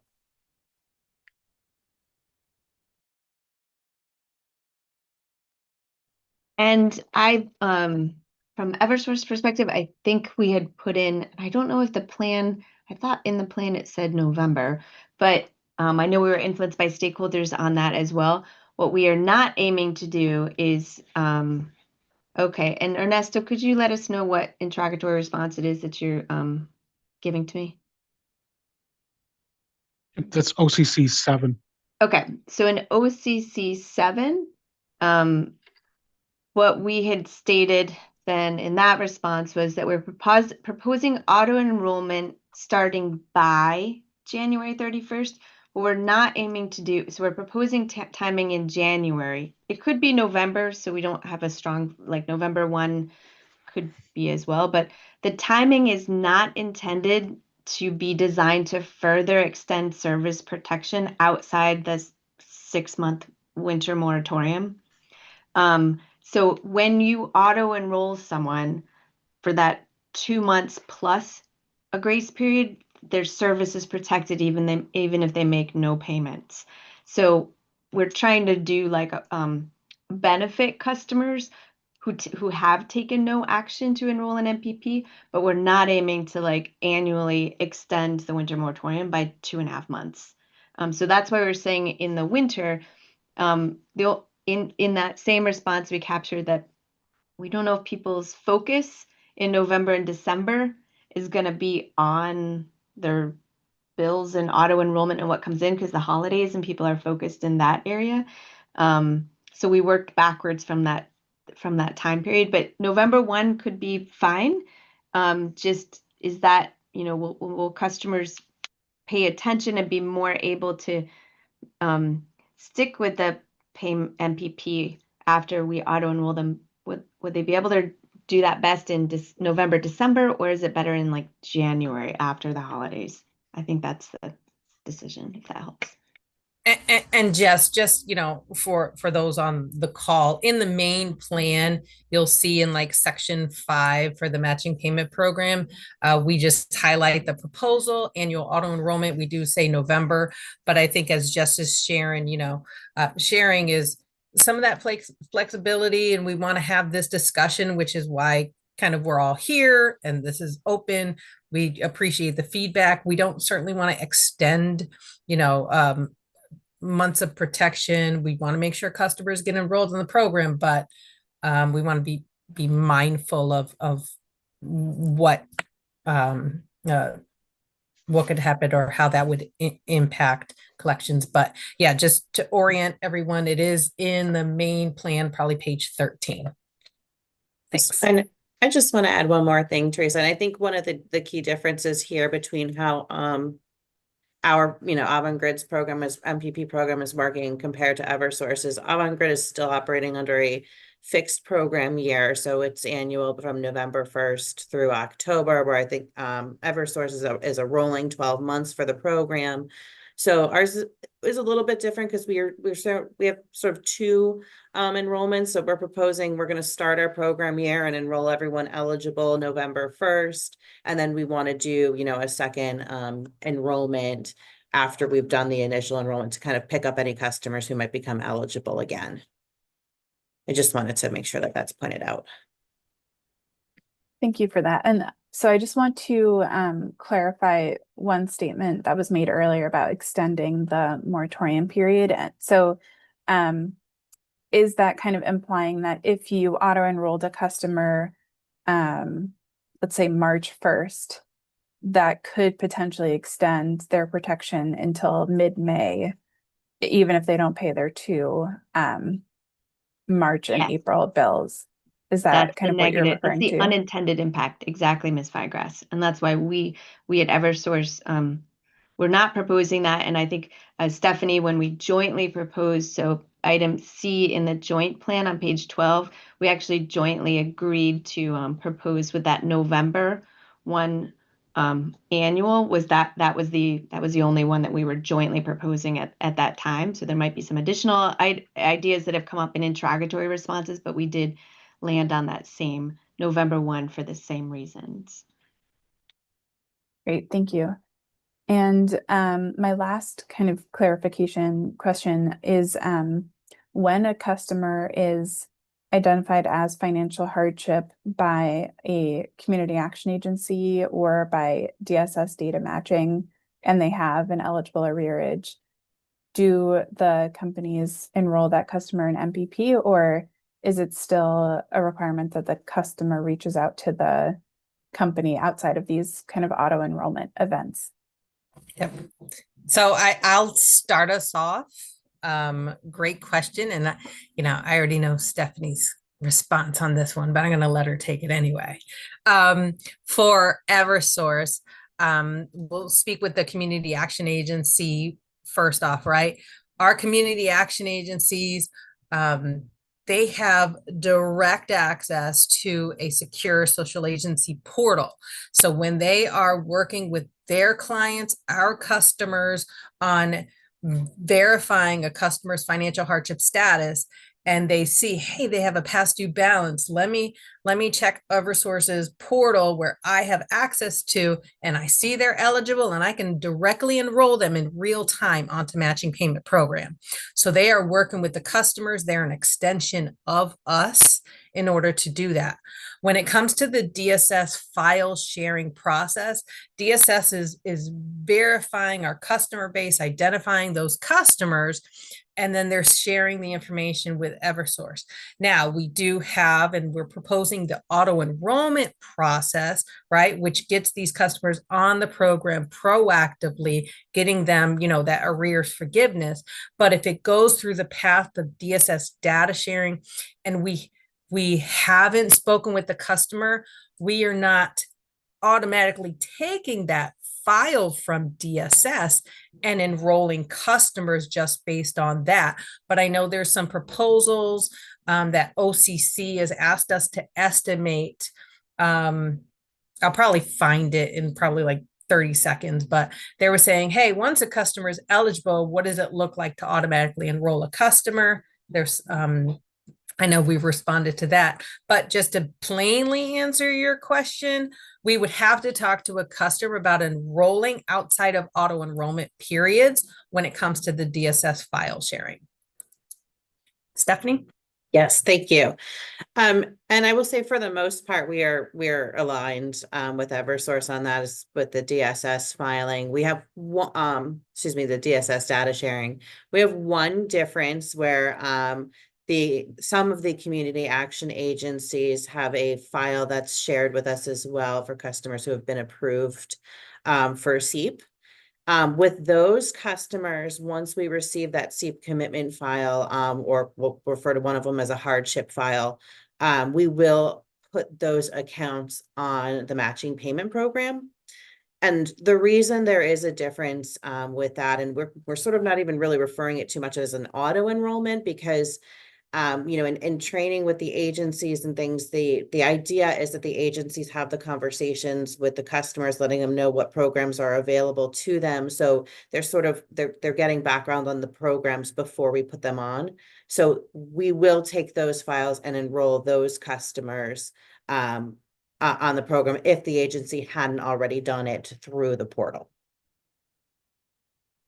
Great. Thank you very much for that clarification. So the conversation that was happening with the OCC interrogatories looking into a rolling kind of auto enrollment on MPP, is it correct to say that that auto enrollment or the ongoing enrollment would be, that modification would just be for customers identified as hardship through DSS data matching? I think it would be that, as well as customers self-declaring. Well, if customers are self-declaring, they're likely speaking to a representative, but in the off chance that they didn't, maybe they sent something over to us and didn't speak with a representative, it would pick up those customers as well. And Ms. Firegrass, I think I'll clarify for Eversource this, it would be anyone who didn't sign up through the Community Action Agency, we would grab everyone else. So part of that's DSS, part of that's whoever sends us documentation. Yeah, so it'd be everyone else. And it's OCC 008 and then OCC 006 references it. But to do that, that auto enrollment would be about for rolling, it'd be about $120,000. To implement it rolling upon receipt of financial hardship verification. And we would not do it from self-attestation. It would have to be verified. Okay. And say, because that's the only thing that gives you the verified financial hardship status is actual verification. Yep. Right. Okay. Thank you.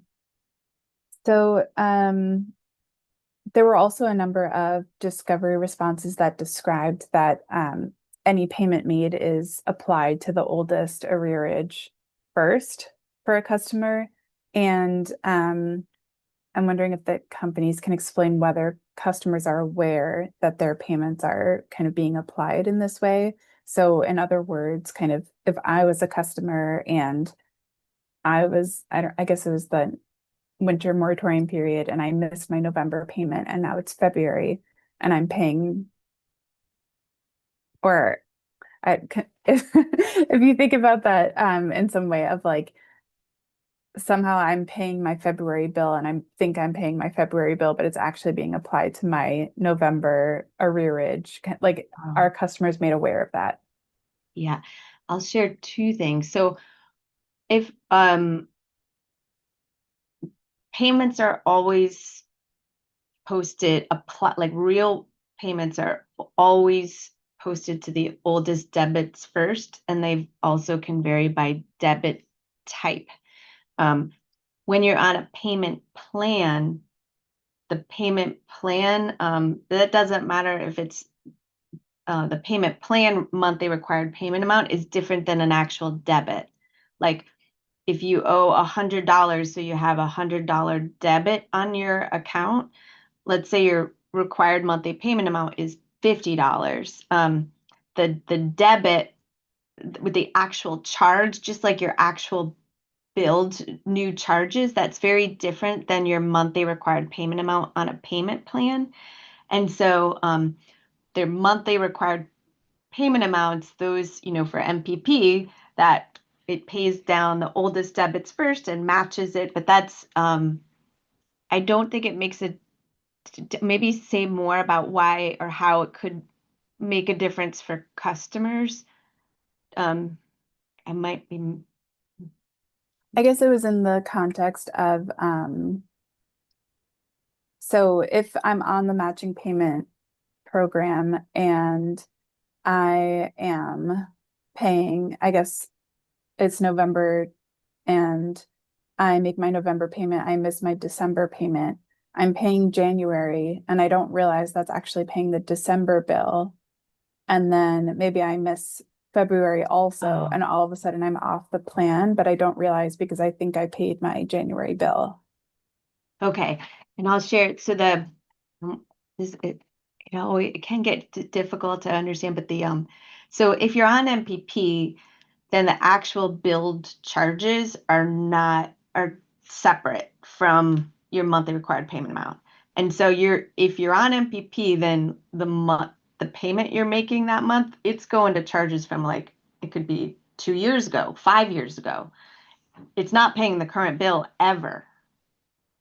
And that might be what you're saying too. So yeah, the on a payment plan, or whether you're on a payment plan or not, all payments, they pay down the oldest debits first. And then for customers who've missed their monthly required payment amount on a payment plan or MPP, we do send like the missed payment alerts to let them know.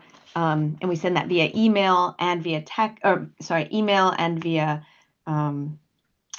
letter as well, saying and Ernesto, keep me honest, and Teresa on that, but we send them alerts saying you've missed your payment, but they'll see in the top right-hand corner of their bill as well for MPP, they'll see how much they owe. And that was redesigned in the bill redesign docket, so they can see how much they owe. So if they've missed a payment, that amount, it would show here's the amount you owe, would be your current amount, and the missed payment amount up in there. Yep.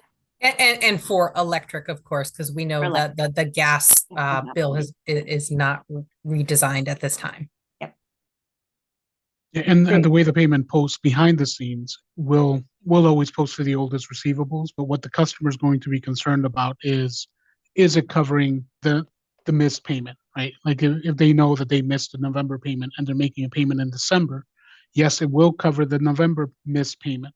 The receivables behind the scene could be from last year, but that doesn't make a difference, to the customer at that point. They just want to make sure they're up to date on their program or payment plan.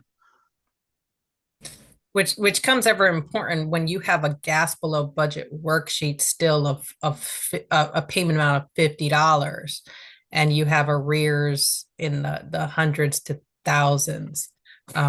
Customers are focused on paying their monthly required payment. Yep. So speaking to what Ernesto was sharing.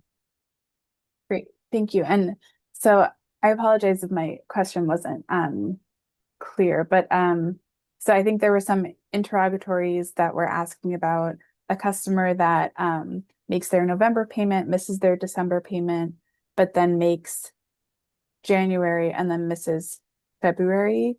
And so I guess if I were thinking about that, I would think, oh, they're maintaining their payment plan because they haven't missed 2 payments in a row.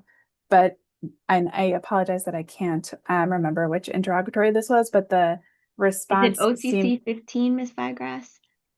Potentially, I'm not sure at the moment. But the response seemed to say that if they made their November payment, missed December, and then made January would be applied to December. And then they had actually, by not paying the February bill, they had missed 2 payments in a row and therefore would be removed from the payment plan from MPP. And so I'm just trying to clarify, 1, is that correct? And 2, kind of are customers aware that even if they're paying in January, that's not necessarily being applied to their January required monthly payment, and that they would actually be missing 2 months in a row?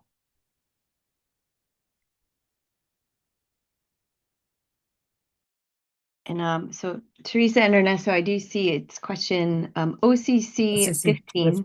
Yep, OCC always Kim asks some good questions there. On this one, Ernesto, I don't know if you have read through this one, but for the required monthly payments that it does, I'll take the electric, it clearly displays that on the top right-hand corner of the bill. And that's very different than the billed charges. Like each month their billed charges or whatever they are. They could be $1,000, they could be $100, but the amount that stays in the top right-hand corner is the required monthly payment amount. So they would see that amount double, Ms. Figress. Like, let's say if their monthly required payment amount was $100, they didn't make it. Next month it'll show as $200. And they're also going to see those details, Jess, of like the previous amount due, The balance or forward. the Yep. balance forward. So they're gonna be able to identify if they're looking at, you know, how we've spelled out MPP or explained it on that electric bill. They're going to be able to see the previous amount that's still due and what we're asking them to pay. And on that bill, the details for the matching payment program are prioritized so that they show up on, at the top with the details as to the current monthly payment is $100 plus your balance forward of $80. Let's say, they're missing $80 from the previous month. Total amount due this month will be $180. So they'll always know how up to date they are on their bill. And for gas customers, they will receive payment reminder letters, which tell them that information as well, or emails. Okay, great. Thank you. And I was actually just gonna, for Avangrid, I was to say, our response to that question was pretty much the same as well. Our payments are applied to the oldest amount due for MPP as well. We've got the missed payment reminders, but I do understand your question. How do they know that their payment would be possibly applied for a payment to before? And it definitely, it would be, I don't know, it'd be very difficult, I think, to explain in writing to a customer that says, your payment you made in January is going to go to November. So I think we're hoping to capture that with the missed payment letter. Because the other thing is, if we don't apply it to the oldest receivable and it eventually catches up to those 2 missed payments in a row, you can have a customer on a program for 12 months and make only 6 payments by doing it every other month. So the idea of it going to the oldest payment due would be so that there wasn't sort of that almost a loophole in the matching payment program where you can prolong the program by just paying every other month. If it helps, Ms. Figress, as well, so the age of the debits isn't displayed to customers even on bills. So if you owe $10,000, nowhere are you showing that over the last 5 years of non-payments, here's the debit age of each one. And they don't need to know that. But from an accounting perspective, the age of the arrears, the older the arrears, the lower the likelihood there is to be able to pay it. And so that, like, everything is all automated to consider the age of the debit for write-offs. And so you always, every utility in the nation, payment posting is always oldest debits first. And then there's some oldest debits first, and there are prioritization rules that, when we used to have a deposit for residential customers in Connecticut, but we still do in the other 2 states, the debit, you'd prioritize oldest debits first by debit type. And the debit type, if it's a deposit charge, it would pay that, like the oldest deposit charge first, and then the oldest, say, electric debits. And late payment charges, like each charge has its own charge date, but customers don't see any of the aging of their debits. That's just Right, behind thank the you. scenes. Yeah, it sounds like almost there are 2 levels for MPP of ages of debt, of like you have your actual total arrearage debt, and then you have your age of MPP missed payments. And so we're talking about almost both at the same time. So this was helpful. Thank you. Yep. So, And I can quickly, if you'd like, I can just share an example, protecting customer information, of course, but I can share a little example of like what it looks like on the electric bill. Sure, that'd be If great. you'd Thank like, you. I can do it real quick. And as Teresa is pulling that up, we did propose in the gas rate case that it would be, we think it's probably a good idea to redesign the gas bill as well, with some stakeholder input. Yeah, and Ernesto, I think you can probably take a look at this, but they're seeing that right there in the green in the corner, the amount due. And this one, of course, is not a sample where they are behind on it, but if they were, the balance forward would appear, what they would owe, what their required payment is, and the amount that's due, and then they can see the actual charges, the comparison of those, and then separately they have their account summary of like what's the, if they weren't on, MPP and paying a required payment, what is their account, their balances. So there's always insight into the customer's actual charges that accrue. I don't know, Ernesto, was there anything else you want to add for this? Nope, just what I mentioned before. It is prioritized, so it's at the top, right? The new matching payment amount now due is $120 because there was no balance forward. So I think it clearly outlines for the customer what they're expected to pay or how up to date they are. Yep. Great.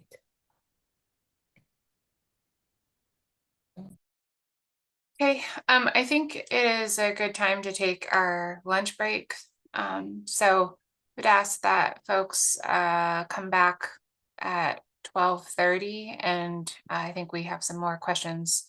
And then after we wrap up our questions, we will move into the stakeholder discussion. So welcome to log off or stay logged in and just turn off your camera and put yourself on mute, and we'll see everyone back at 12:30. Thanks.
Okay, good afternoon and welcome everyone back from the lunch break.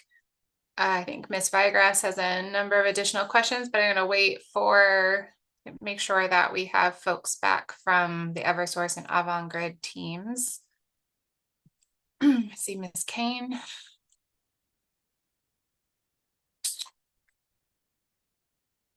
And a number of other folks. Okay, let's go ahead and resume with questions. Ms. Vigrass, I want to thank all of our stakeholders for their continued patience. We have a number of additional questions to get through, but we will afterward proceed immediately into the stakeholder discussion portion of the agenda. So Ms. Vigrass, please. Great. Thank you so much, Chairman. So moving now to the company's motion number 23 proposal, which is regarding the financial hardship income verification proposal. So from the motion, it's rooted in a request to reconsider a directive from our decision in Docket 200704, which was issued in September 2020. And so from that, the companies have been conducting this financial hardship verification of customers for almost 5 years at this point. And so can the companies explain why this is the first time this issue is being brought to the authority if this verification process has been occurring for about 5 years? Yes. Well, we identified it when we had multiple customers we could tell were gaming it in recent months. One through a legal service provider, interrogatory, and one through someone else, and or through just normal channels. But that is how it was raised. And then we realized with public benefits, proof of benefits, that's been happening fine. But I would say, Ms. Figrass, it has not been, we just realized this once we identified the gaming, that we actually have never had any way to verify the number of people in the household, meaning none of the household income verification that we have done directly as utilities that we were directed to do validly verifies household income as financial hardship ever. That's as clearly stated as I could be. That this is why we flagged it, because this is it's concerning and we don't know the answer. And none of our other states do this. Yeah, just to piggyback on that, I think for Avangrid, you know, when Eversource sort of raised the flag to us as well, it was, well, yeah, you know, and speaking with our customer care center and things, we realized that we have encountered those same issues before, and perhaps hadn't raised it, but we definitely can account for times where yeah, customers have maybe 1 minute said there's 6 people in the household, and then now there's only 1 adult in the household, and we just didn't have a way of verifying it, so we kind of went based on what the customers were saying, but there really was never a good way to validate it. I think also since the end of the 4.5-year COVID moratorium for hardship customers, then with the auto enrollment into MPP, it was probably around end of the spring, like May, when you'd first see customers coming out of COVID trying to needing to make payment, I'd say, for the first time. So what many customers might not know is, like, we track everything they push in the IVR selections and we record all the calls. So it was more an egregious situation that raised this, where a customer, and we put it in an interrogatory response. Maybe Tracy can help me identify which one it was, but just a customer who was like, I've got 1 adult in the household and 2 children, and then 1 adult in the household, 3 children. So they kept trying it until it passed, and then submitted documents. And we're like, okay, well, how do we do due diligence around this? So we were like, well, you've got to go to the Community Action Agency, so that's what we did for that customer. Again, we're not assuming most are making things up, but there's there's always some fraudulent activity. We don't know. We have zero way to verify it. We don't have access to the Community Action Agency's systems where they can verify Social Security numbers for all adults and children in the household.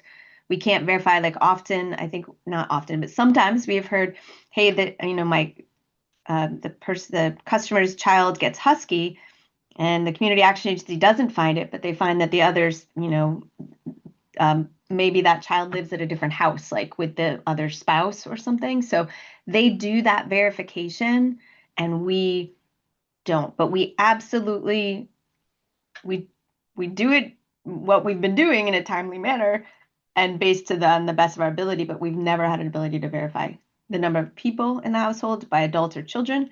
We absolutely would continue to do proof of benefits, because we can do that. We just don't know how to do anything around verification of people in the household. Great, thank you. So if I could kind of summarize for my own understanding, what it sounds like is that the companies over the past 5 years have been like the company's process has not shifted over the past 5 years, and that you accept income information and a customer's kind of attestation that they have a certain amount of people in their household, and you verify their household income and whether they're eligible for financial hardship based off of that.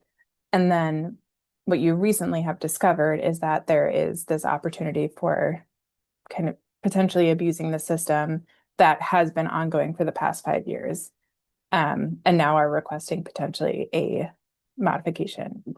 Would you say that that is correct? Yes. Yes. Either a modification or clarification from Pura that they're okay with a customer's self-attestation of the number of children and people in the household, and then probably some guidelines to help us. We don't want to be the police in this matter. This isn't our job. And we don't have the mechanism, but like if they change these numbers, you know, in this egregious example, they changed it like 4 times in 5, you know, within like 10 business days. At what point can we say, please, now you got to go to a community action agency? Because when we suspect something is there, that's just, at least in those situations, we know it, we can't do anything. Thank you. So I'm also wondering, so for similar programs that are operated at the company's affiliates in other jurisdictions, can the companies share what your affiliate companies do in this regard? Yes. We never do this in the other 2 states. We never intake financial hardship documentation or the number of people because we don't have the ability. Well, part of it is because we don't have the ability to verify the number of people in the household. The other, just as recently as yesterday, talking to the community action agencies in Massachusetts, where I'm one of the 3 co-leads of a working group around energy affordability there representing the utilities. The community action agencies do not want the verification to be done by anyone other than the community action agencies because they know they've got the best programs and protections to offer them, like outside the utility. So it's both in the other 2 states. That's not, you know, it's not our role, but there's no way to do it. So we don't have access to the state's public information to verify who lives where, how old children are, who they live with. We have, I'm not aware of any other state that does it either, has the utility. And I think I just want to add to this. A customer that is receiving benefits, they've already, again, went through the proper channels. The state agency has validated their household. So if I take New Hampshire, for example, they're saying just the categorical eligible benefits because this customer has already went through the process. So just send in your benefit. It's the simplest way to get access to the discount rate. And our community action agencies, daily we have this file sharing with the agencies, but it's not send in a pay stub, send in this document, send in a bank statement, send in this. If you are financial hardship get your assistance because you need that assistance, and just send it. It's a simple form versus maybe they have to send in 4 or 5 forms or more because they're trying to provide documents for each adult in the household. So now you triple or quadruple how many documents we're trying to validate for financial hardship versus one benefit sheet. So we're trying to streamline that, and it actually makes it easier, and it doesn't deter the process. If they're getting a benefits, just share it. And we have the state data sharing, right? That's already in play, and that's kind of what we do in the other states too. Yeah, for Avangrid, I mean, I know for sure in our Massachusetts company that they do not take income documents. But I do have to do some digging. I have to check to see if our other affiliates in New York and Maine accept them. To my knowledge, I do not think they do, but I can't say that for sure right now. Great, thank you. So we might follow up with an interrogatory just to get that information. Thank you. So now moving into some of the arrearage reporting information. This is just actually a question for Eversource. So OCC had requested that the companies provide the data that was requested in interrogatory CAE 6, but broken down by further the kind of like 4 categories of financial hardship only, medical protection only, financial hardship and medical protection, and non-financial hardship. And the Eversource states that the effort to gather this information will cost about $4,500 and require 3 weeks. Can the company explain a little bit further about why this information isn't more readily available?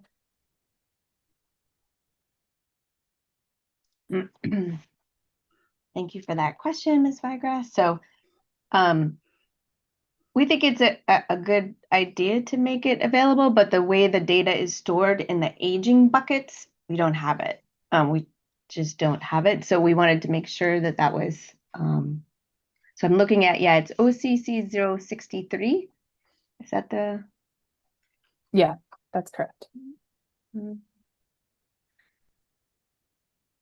60. And Ernesto, you might be able to help on this one. I know our director in this area is on vacation this week, so he is probably closest to this one. I'm just opening it up right now. Yeah, Oh, Ernesto, and we're working to complete the effort already, but 4,500 isn't a, relative to many of the changes, it's not a big effort. But we just haven't been asked for this, and we don't evaluate in the way that this was requested, so we just don't.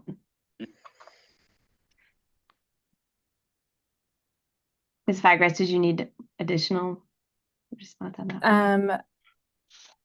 So I think I'm also wondering if there is a status update on providing that supplement to the response to provide that data broken down in the 4 different categories.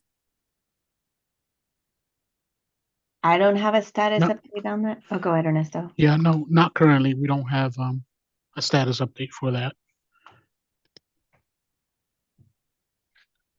Thank you. So to clarify, is there any sense of how long that might take to provide?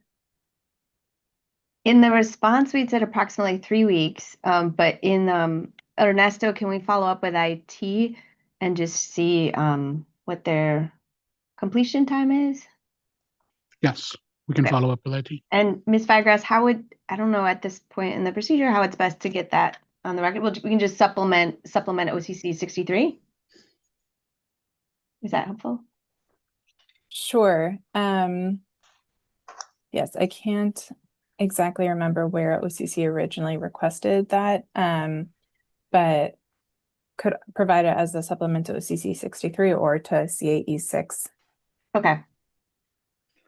Got it. And we can also follow up with another interrogatory that requests that.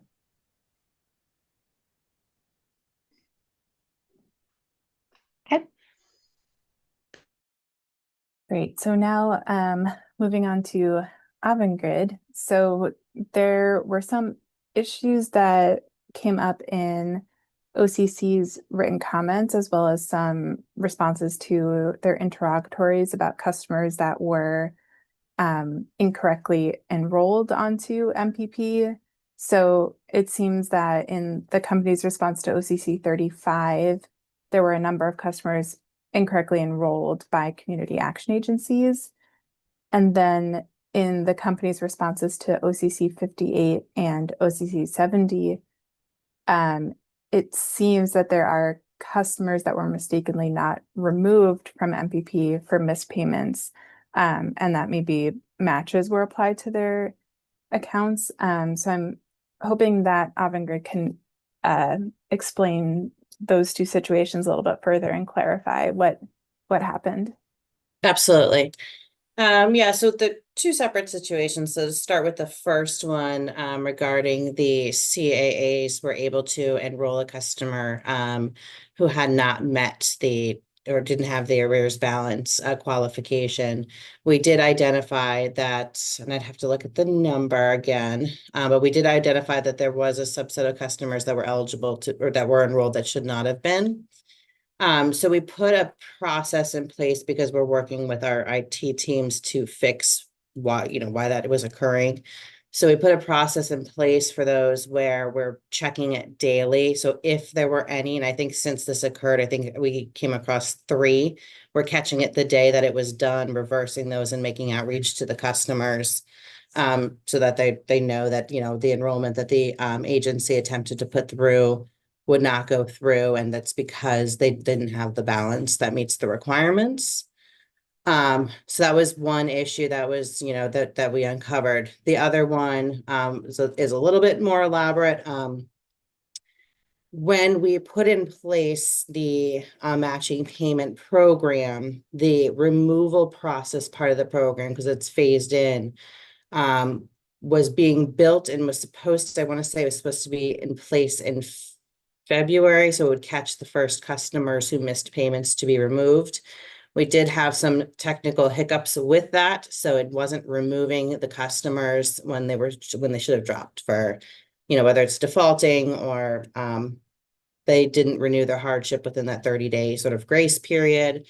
So we identified that number of customers who should have been dropped before they were. So once we fixed this in April, we notified those customers that they received matches that they should not have.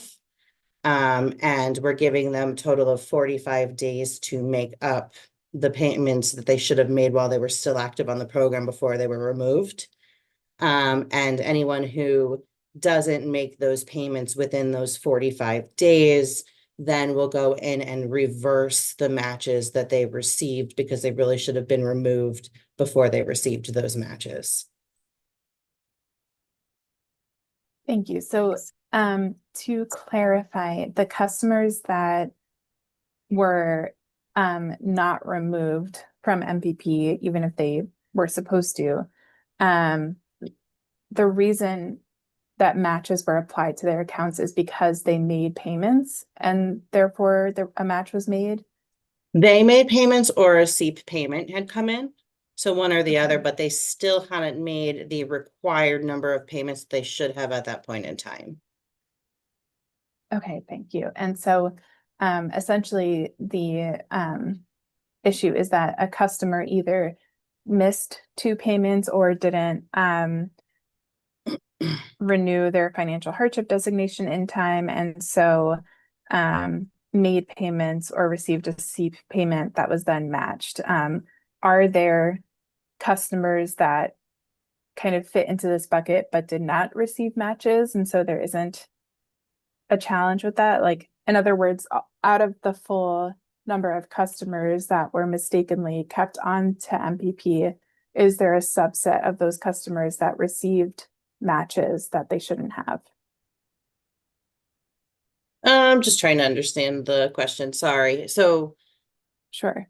in other words, like, were they caught up or they completed the program and they should have been removed and they received a match if they didn't have like a balance? perhaps? Or a customer who was mistakenly kept on MPP, but just was not making any payments, and so therefore Gotcha. wasn't receiving any matches. So yeah, so if they didn't make any payments or no payments came in, then they did not receive any matches. So there could have been customers, yes, who maintained the program, weren't making any payments, didn't get any matches. When we did fix this, they were removed, but they're not included in that count because there's no potential match to reverse. Okay, thank you for that clarification. And for the scenario where the community action agencies incorrectly enrolled customers onto MPP, how did the company respond to that as well?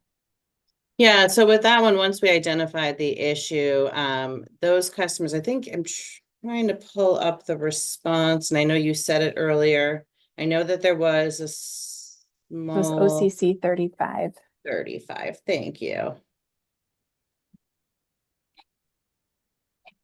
Stephanie, it was a total of 106 customers. Thank you. Yep, just grabbed the response. Yeah, so for this one, we put a mitigation process in place. But as far as the matches for these, we had not done any reversals for these. So the reason these ended up receiving a match is, again, they didn't have a balance necessarily at the time, but because they were placed on the program before this was identified, they developed a balance. Maybe their budget is lower than their actual charges. So since they ended up developing a qualifying arrearage and then getting matched on those payments, we weren't going to pursue a reversal on those matches because those customers ended up with an arrears balance. Okay, great. Thank you for that. And to clarify, the company clarified what the eligibility requirements are for MPP with those community action agencies. Yeah, the community action agencies received training on the qualification requirements. What we're putting in place is more of a hard stop where, you know, the portal should have stopped the enrollment because the agencies can't really see the qualifying arrearage regardless. So even having the knowledge of the program requirements, they can't see if the customer truly does qualify. So because of that, we're implementing a hard stop so it doesn't go through, which should be in place fairly soon, but we're manually stopping it in the meantime. Great, thank you.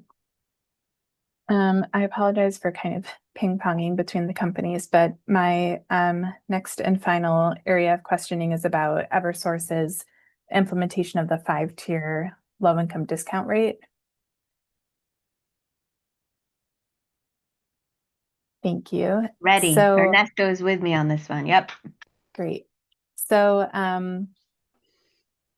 could the company explain one, how each tier was filled? So like which customers were put in which tiers, and then a little bit of an explanation about the number of customers that were moved into tier 5. So the determination for where customers would go came from the table that we were provided by Pura, and Teresa or Jess, if you can help me, where that was originally. But the table basically instructed us to move accounts based on how they were certified to be eligible for that discount. So if the customer was identified by DSS to be eligible for that specific tier in the old 2-tier system, they would maintain their own tier, the same tier that they were on. If they were self-identified, then we would move them to the correct tier that they had self-identified for. I'm trying to pull up that table right now. And that's, I think we filed like that in the LiDAR docket. And then we had some motions as well on that, but I don't have access to that. I don't know if Katie or Teresa can. Is that the question, Jenna, or Ms. Snodgrass is?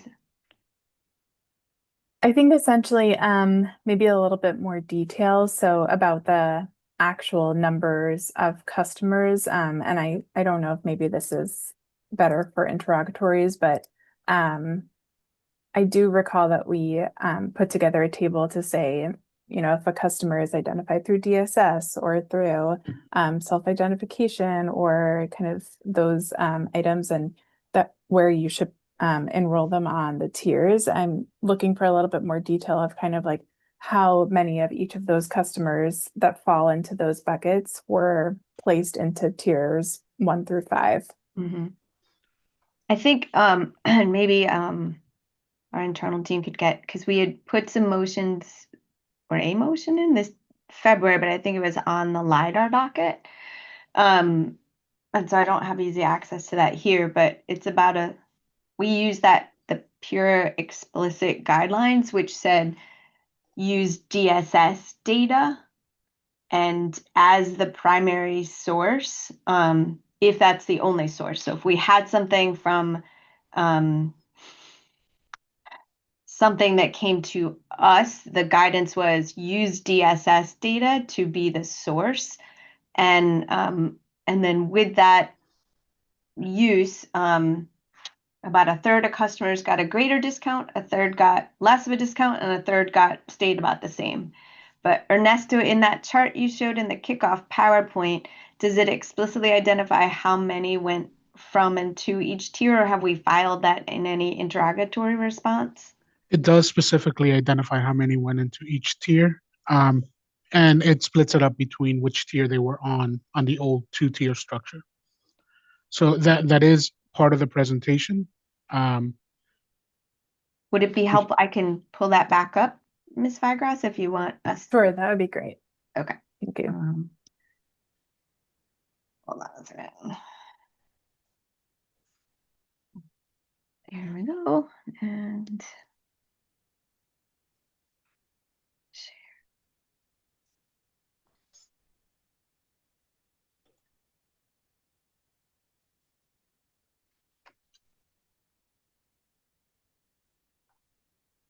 Okay, so, sorry. Here we go.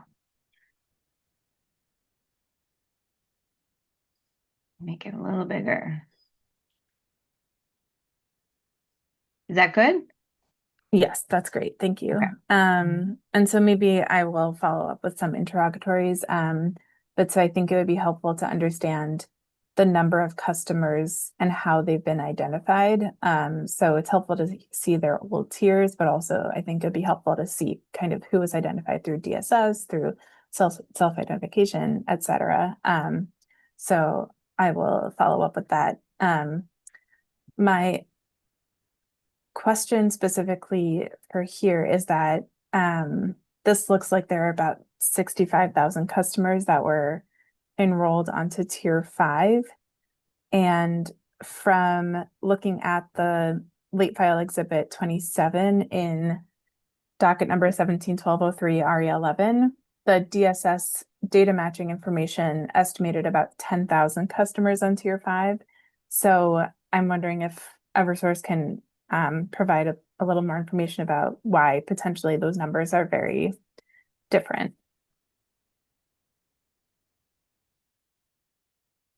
I don't know if that's due to timing, because I know that one of the responses that we had provided was based on different assumptions as to how the customers would be moved to each tier. So I don't know if that was put in before we got the explicit direction from Pura as to how to move them, but I'll have to pull up that response. I guess for our internal team, if someone can pull up the response that Ms. Vigras is mentioning. Ms. Vigras, so you're talking about something from the LiDAR, the low income discount rate docket response? Yes, exactly. Okay. So if someone in our internal chat can send me a note back saying, yep, we're looking that up, that would be helpful. Looking that up. Thank you. And then do you know, while we're pulling it up, Ms. Vigras, was that from the Department of Social Services best assessment? Was it last August timeframe-ish? This was kind of the most, probably August. During that proceeding, the most up-to-date. Yes, so it was provided August 5th, 2024. Okay. And you're saying in that they had estimated that we would only have 10,000 customers in that tier 5 eligibility with the deepest Correct. discount, and we've got over 60,000. So why are there so many more customers on it than? That's a good. We might take that regardless of the interrogatory. I think we'd have to ask DSS that because they're still the Mhm. number one source of our identification. But Right. on the yeah, we'd have to. And I don't know, Ernesto, if we stored the source of the financial hardship verification at the time we snapped the line and did the conversion. We did store that? Okay, great. We did, yes. Great. And just orient everyone. So yes, LIDR docket, and I think OCC filed the DSS, the deduplication of LIDR. They filed it on, OCC filed it on behalf of DSS, and we are looking at September 3rd, 2024. So that was that first look, and I think there was some preliminary results. And let's just we can look at it. Hold on. I And think either way, though, we can Teresa, file it. Yeah. we'll need a late because, like, if it's about Yeah. specific data stuff. Yeah, we don't because they have had that Yeah. 10,000. I think that's where you're grabbing like that 10,000 that was in that tier 5 piece from the DSS, their preliminary look at it. But yeah, we can always take that. But if orient everybody that's on here, September 2024, LIDR docket, OCC filed comments or written comments on behalf of DSS. So they filed their presentation. Great. Thank you so much. So we will definitely follow up with some interrogatories. Those are the end of my questions. So I will hand off to Attorney Keenan to facilitate the stakeholders discussion.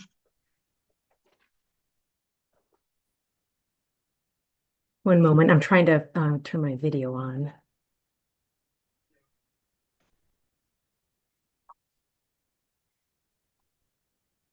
Thank you, Ms. Vigrass. That completes authority staff questioning.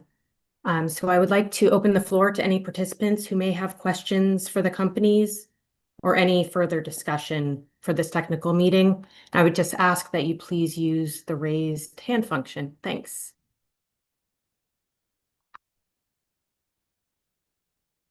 Attorney White.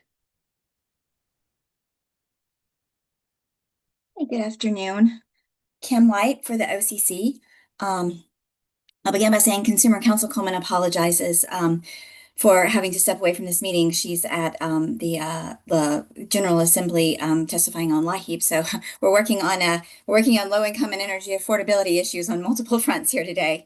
And I'll also say I have a bunch of questions and I'm going to try to be really, really fast with these. So if I go too fast, someone feel free to slow me down.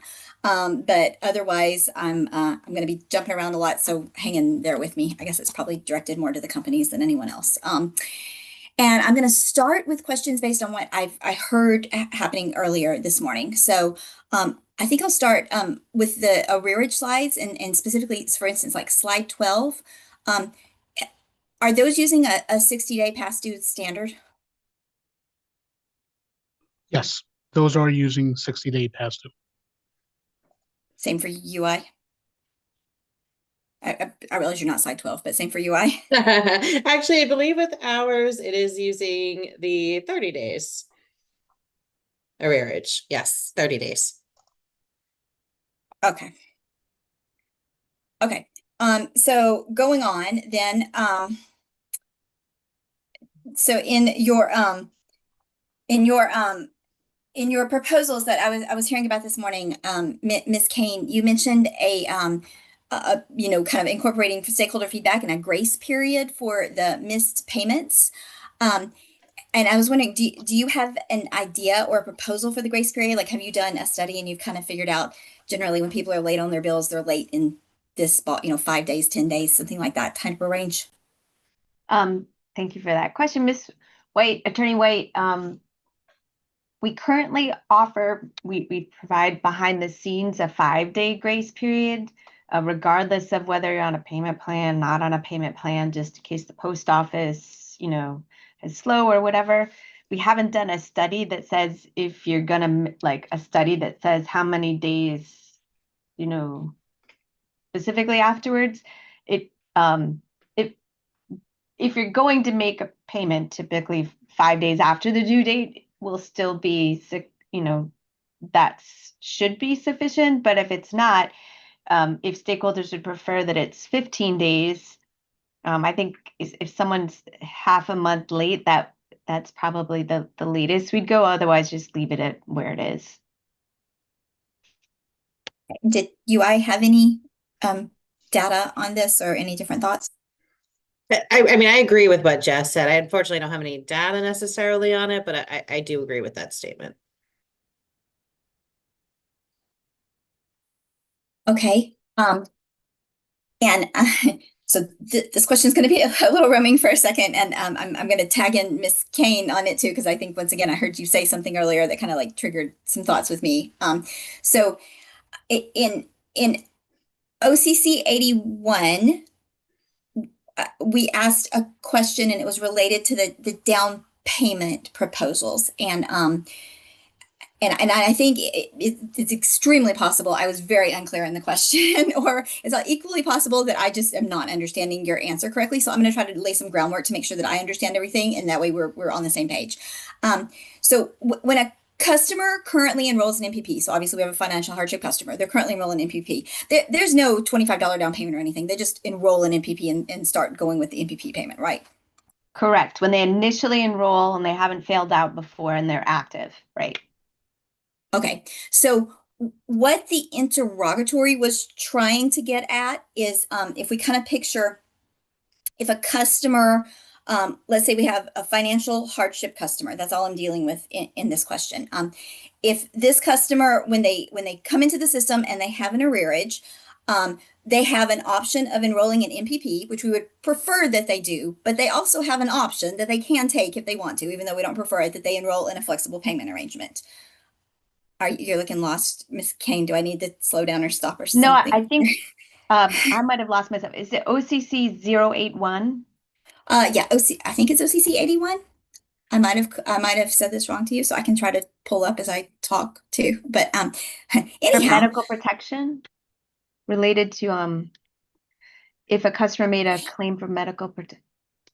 then I might have the wrong the wrong interrogatory. Jess, it's okay. I know where you're going with this, and if you just relook, it is OCC 81. It's just a corrected Okay, thank you. Our question. cheat sheet Yes. had the wrong Yep. thing. Okay, I'm with you, Kim. Thank you, Miss White, Attorney White. That's fine. Okay, so what I was trying to picture with the interrogatory was, so if we have a customer coming into the system, so this question is equally for UI. So I just happen to be talking to Ms. Kane because she's the one who referenced it earlier.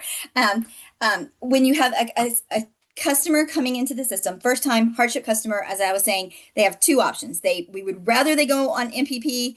We would like to send them that direction, but they have an option that they can choose, that they go into a flexible payment arrangement. If they go into the MPP, we know the system, and as we just said, if they go into flexible payment arrangement, they would pay $25 down. This is their first time on it. And they would pay, so they've not been on any payment arrangement before, first time on MPP, $25. Everyone's with me, nodding along with me so far on this, right? Okay, so then my question was then at that point, when you have a second payment arrangement, is your system able to program, and or are there problems that get caused with this program, things that we've not kind of, trickle down effects that we're not thinking through at this moment, or that I'll rephrase it, I'm not thinking through at this moment, that if you have for going on to the second time you're going into a payment arrangement, whether or not your first payment arrangement was MPP or the flexible payment arrangement, you have to pay 10% down. Does that make, because I think your response didn't exactly track that. It sounded like you were trying to say, if I was hearing it right, and maybe I wasn't hearing your response right, that you were incorporating the $25 down in a place that I didn't think you were. So I just want to clarify that the response to OCC 81 understood the question and that the response is responding to the question that I was just saying. All right. We have it up. And so let me, OCC 81, so I'm going to ignore the non-financial hardship part of our response there. So for financial hardship customers, it was saying that to allow the $25 down payment for the first payment plan, including MPP, if they failed out, stop, go ahead, inject. I was reading while you were talking. Go ahead. Well, that was the reason, that was where I got confused in the response because Okay, MPP ignore doesn't currently have $25, right? That was what I was trying to clarify at first. Were you adding something into your response that isn't already there? Because that wasn't what I was trying to do. So that was what I was trying to understand. How about this? For this response, and I don't have, so for this response, ignore the part that in our response it said including MPP. Does that simplify it, Attorney White? Okay. So if it's $25 down for a first payment plan enrollment for the last 12, within the last 12 months, and then 10% down for payment if they've already enrolled in a payment plan in the last 12 months. And so the IT effort to make that change was like $60,000, but it would be configurable so that if if stakeholders next year said we want it to be $75 and 5%, we could change that easily so that we don't have to spend the incremental effort each time those parameters change for the payment plan. And Ernesto, maybe you can help with the, do you know if when IT gave the estimate of the 60,000, were they also including making changes to MPP, or was this just the No. flexible payment plan? No, they were. This is only for the flexible payment plan, and I think, yeah, like you said, if we exclude the part on the response that says including matching payment, this is exactly, I think, what Ms. White was looking for, which is Yeah, $25 for the first payment plan. Subsequent payment plans after that would require the customer to make a 10% down payment. And IT was instructed or provided the direction to exclude matching payment from this. So that would be separate, no changes to matching payment. So Yep. did it Okay. mean to instead of say including matching payment plan, Ernesto, was it intended to say excluding matching payment program? Maybe? It could have been, or it could just be saying if this is the first payment plan ever, right? Counting payment plans Counting and matching matching payment. payment being being one of the types that they were on. So Correct. it broke out, and the way we did read the question, Kim is Attorney White is saying, hey, if you were this type of customer and previously you had either a payment arrangement or MPP, you're going to be doing this on an arrangement. But if you were a customer that was never enrolled on a payment arrangement, including if in the past you were on MPP before, do that. So it's not saying for customers like and changing MPP parameters, like that stays separate, but it's saying your past history, were you this or that? Yep. It's basically addressing the last Reference. sentence in the question where it says, if they have previously enrolled in MPP or a flexible payment arrangement. So that parentheses in our response is saying either a payment plan or a matching payment, right? But the down payment will never apply for a new MPP enrollment. Okay, thank you. So, let's see. Moving on to you had a proposal regarding how much a customer can, your proposal regarding how much a customer can pay. And you mentioned, it seemed like you gave an option of applying this to non-hardship customer. You were saying you had incorporated some of the stakeholder feedback regarding that, and you were kind of wondering if maybe you would apply it to non-hardship customers, if I heard you right earlier, and maybe I didn't hear you right, but let's, my question generally was though, is it feasible or, practical from a CSR customer service standpoint to have kind of one set of questions in this regard for a hardship customer and a second set of questions for a non-hardship customer, or does that make the CSR's lives difficult, too difficult? And Attorney White, let me clarify. And so are you talking about having a different set of kind of screening criteria after we determine that someone's financial hardship versus non-financial hardship. I'm saying you had a proposal. You said you wanted to propose and ask a customer how much they can pay when you're going onto a payment arrangement. You want to say, Yep. how much can you pay? And you were saying earlier that stakeholder feedback seemed to be not necessarily in favor of that broad question for every type of customer. And if I heard you correctly, and maybe if I didn't hear you correctly, I'll just ask the question regardless. Is it possible to ask that type of question to a non-hardship customer and a different set of questions to a hardship customer? If you're doing that, is that making things too difficult on the back end for the CSRs? Or are we just setting ourselves up for a different type of problem? Same question goes to UI. I would say, thank you for that, or for reframing that for me, Attorney White. It would be helpful since 80% of the customers, or little more than that, don't have a financial hardship, to be able to ask them how much they can pay.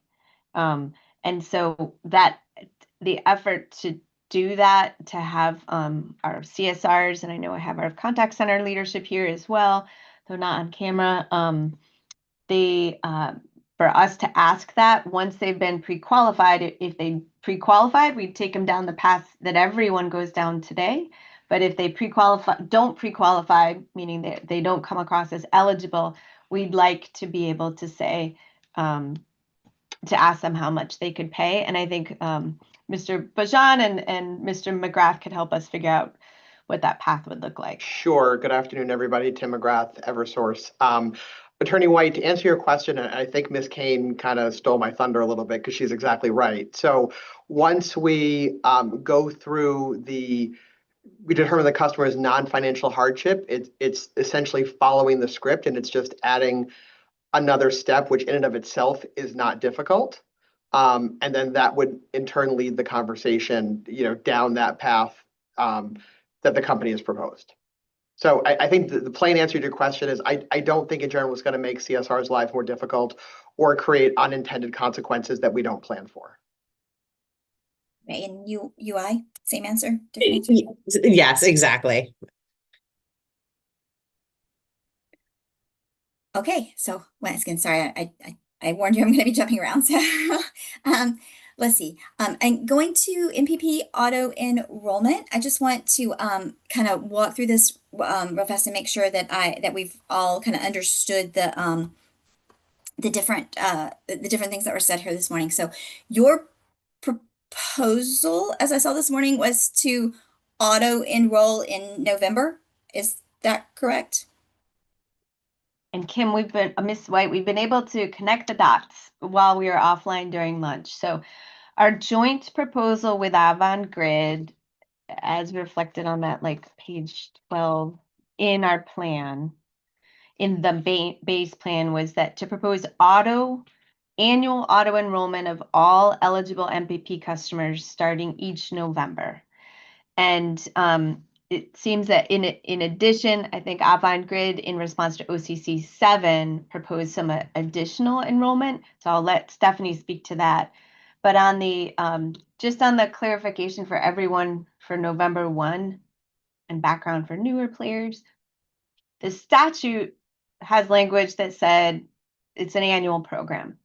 And so we might call it different things, but both utilities are auto reviewing and recalculating the monthly required payment amount on MPP each November 1. And in addition, we do that every 6 months. So it's 3 times a year that for Eversource that a customer's monthly required payment amount on MPP will be automatically reviewed and recalculated. And one of those times will always be the first business day of the month of November. That said, the statute also requires that you keep customers on MPP until they can stay on it indefinitely until they fully resolve their past due balance or until their financial hardship expires. So we don't call it ending at the end of October 31st because we're not allowed to end them based on the statute. But it is a little weird. What we do in our systems, what Avangrid does in the system, they might end it in the system, but it doesn't change it for customers. The only thing that's happening November 1 is they're getting their amount recalculated. So that's where I think based on OCC's input as well over the last winter, we said, you know what, if we got to land on something, we can make it November 1. It's kind of makes sense because they're already being auto recalculated then. But I'll stop there. And Stephanie, you might have some more on that OCC 7 response that Avangrid had. Yeah, absolutely. So, and I apologize because I don't have the motion number or the motion ruling in front of me at the moment. But our response was it was really speaking to the auto enrollment process that we put in place this year, and to kind of continue that going forward. So, as Jess was saying, we sort of still use a program year, so it's our auto enrollment, I guess per se, would be enrolling customers for the new program year on November 1st. Rather than sort of picking up customers who how would I put this? Well, I guess it's just almost like it's starting over, even though it's more of an internal system. It's like starting the program year early. We want to enroll all eligible customers in November.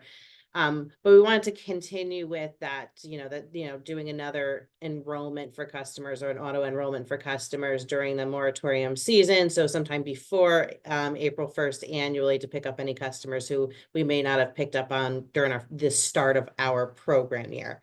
So the difference there is because we don't have that like rolling start time where everyone sort of gets readjusted in November, regardless of when they signed up. Our first really enrollment or auto enrollment would happen before April 1st, if that makes sense. So if you're, I got a little lost there, so I'm gonna try to, okay, I'm sorry. So if you're, so when you're talking about, and if you're talking about April 1st, you're saying, so what, if a customer is eligible on November 1st, would are you saying 2 enrollments, or are you really saying just 1 is what I'm trying to understand? Yeah, so it's sort of like 2. We used to do with a reinstatement every November 1st. We're saying we're going to switch that to an enrollment. So instead of customers that are eligible that were on the previous program year, we're going to pick up anyone who's eligible November 1st. So that's really the only change that we're making in November from past history. And then we're going to add a second enrollment to pick up customers who maybe didn't meet the qualifications in November. We want to get them as well. So we propose doing that again before April 1st annually. Okay. Okay, thank you. So to clarify then, you would be anyone who became eligible you'd catch everyone in November, and then if you became eligible between November and you're saying April at the moment, we would catch all those people too with the second enrollment in April. Exactly. Okay, so that kind of goes to my other question, and this goes back to, I'm sorry, Ms. Kane, you just went off camera, and I'm getting ready to go right back to you. Is that Ms. Kane was talking earlier about kind of an optimal second date, or an optimal final enrollment date is what it sounded like to me. And I believe she referenced February versus April.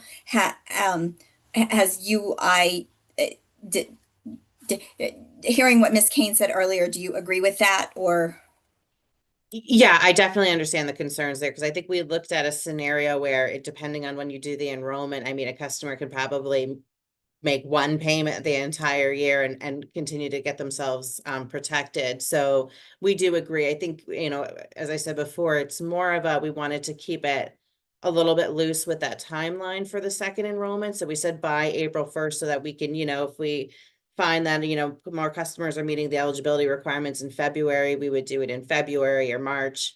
It was just sort of to give us that room to do those enrollments.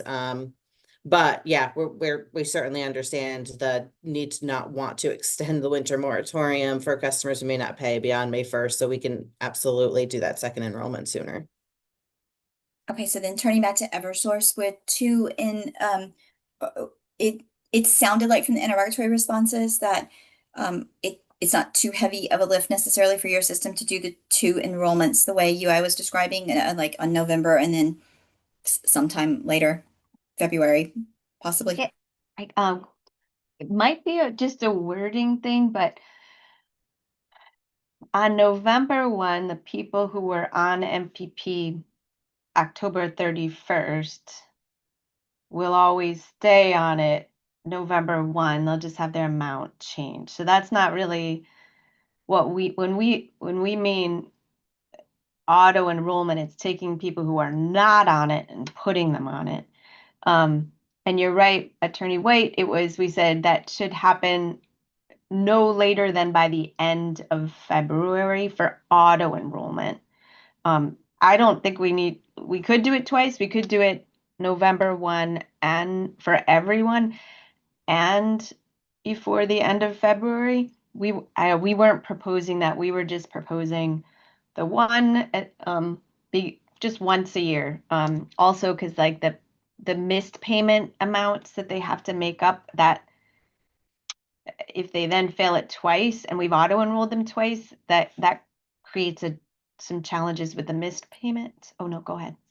Well, I guess that's my question. So auto enroll wouldn't necessarily be enrolling. So when we're talking about auto enrolling, we're talking about auto enrolling someone for the first time, right? Right. If you failed That's off, what we're talking about. Yep. Okay. So, and maybe I need to re-ask this question to UI to make sure that we were on the same page, so that I wasn't misunderstanding something here. But you know, if someone was auto enrolled in November for the first time and they failed MPP in the intervening time, UI wasn't talking about re-auto enrolling them again. They would have to make up their missed payments to get back on MPP. The second auto enrollment was for folks who were not initially qualified at the first auto enrollment and had qualified in the intervening time, and so could have been on MPP anytime during that intervening time, but weren't. And this is capturing them in the second auto enrollment. Exactly. Yes. Okay. So we have it built in to exclude customers who defaulted when we do that second enrollment.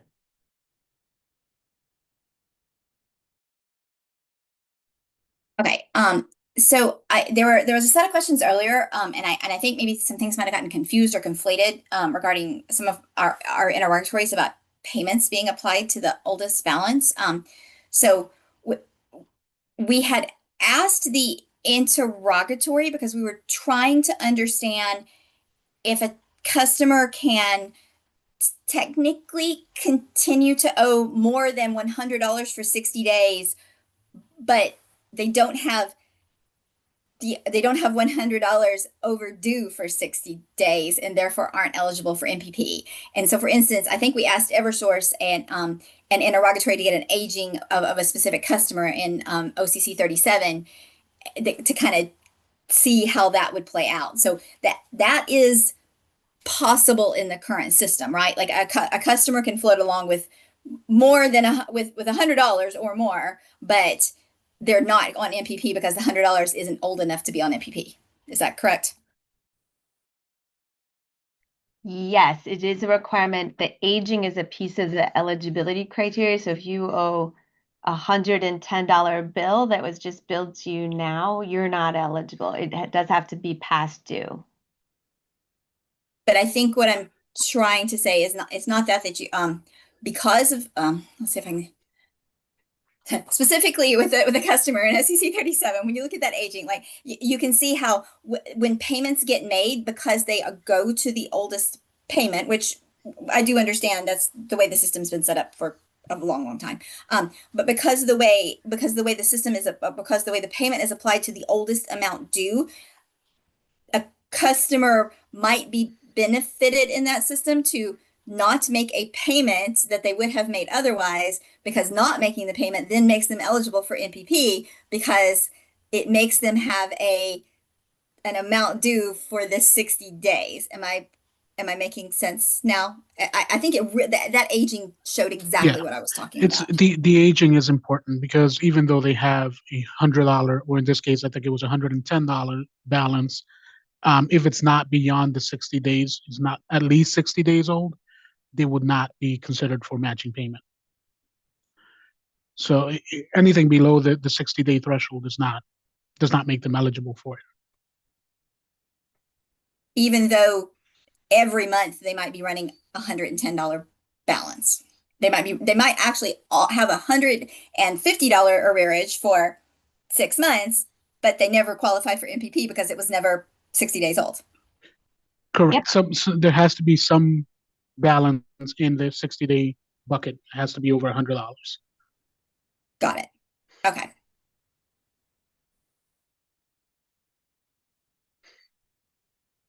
Same applies to UI, right? Yes, that is correct.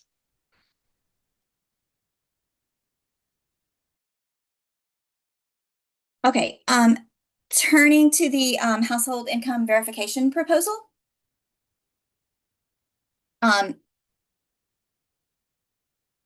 So you had clarified, and I appreciate that the proposal does not apply to people who are providing you with proof of benefits. It only applies to customers who are providing you with nothing but proof of income.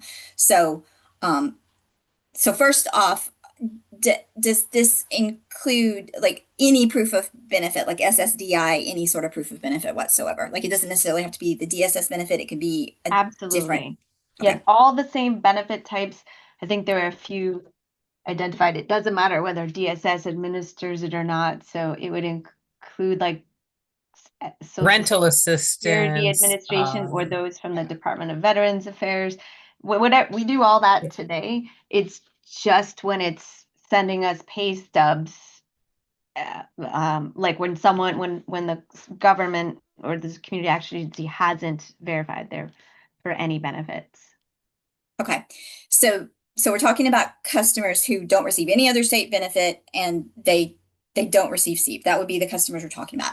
Exactly. Do you know how many customers for each of your companies fall into that category? Or is that Ernesto, do we know that? I think that'd be a valuable, I mean, a useful insight for us to gather, but Ernesto, we'd have to run that query, right, for the source. You're on mute, Ernesto. We have means of identifying the source of how the customer was coded as financial hardship. But we don't have that right now. Okay, and so Ernesto, I could issue.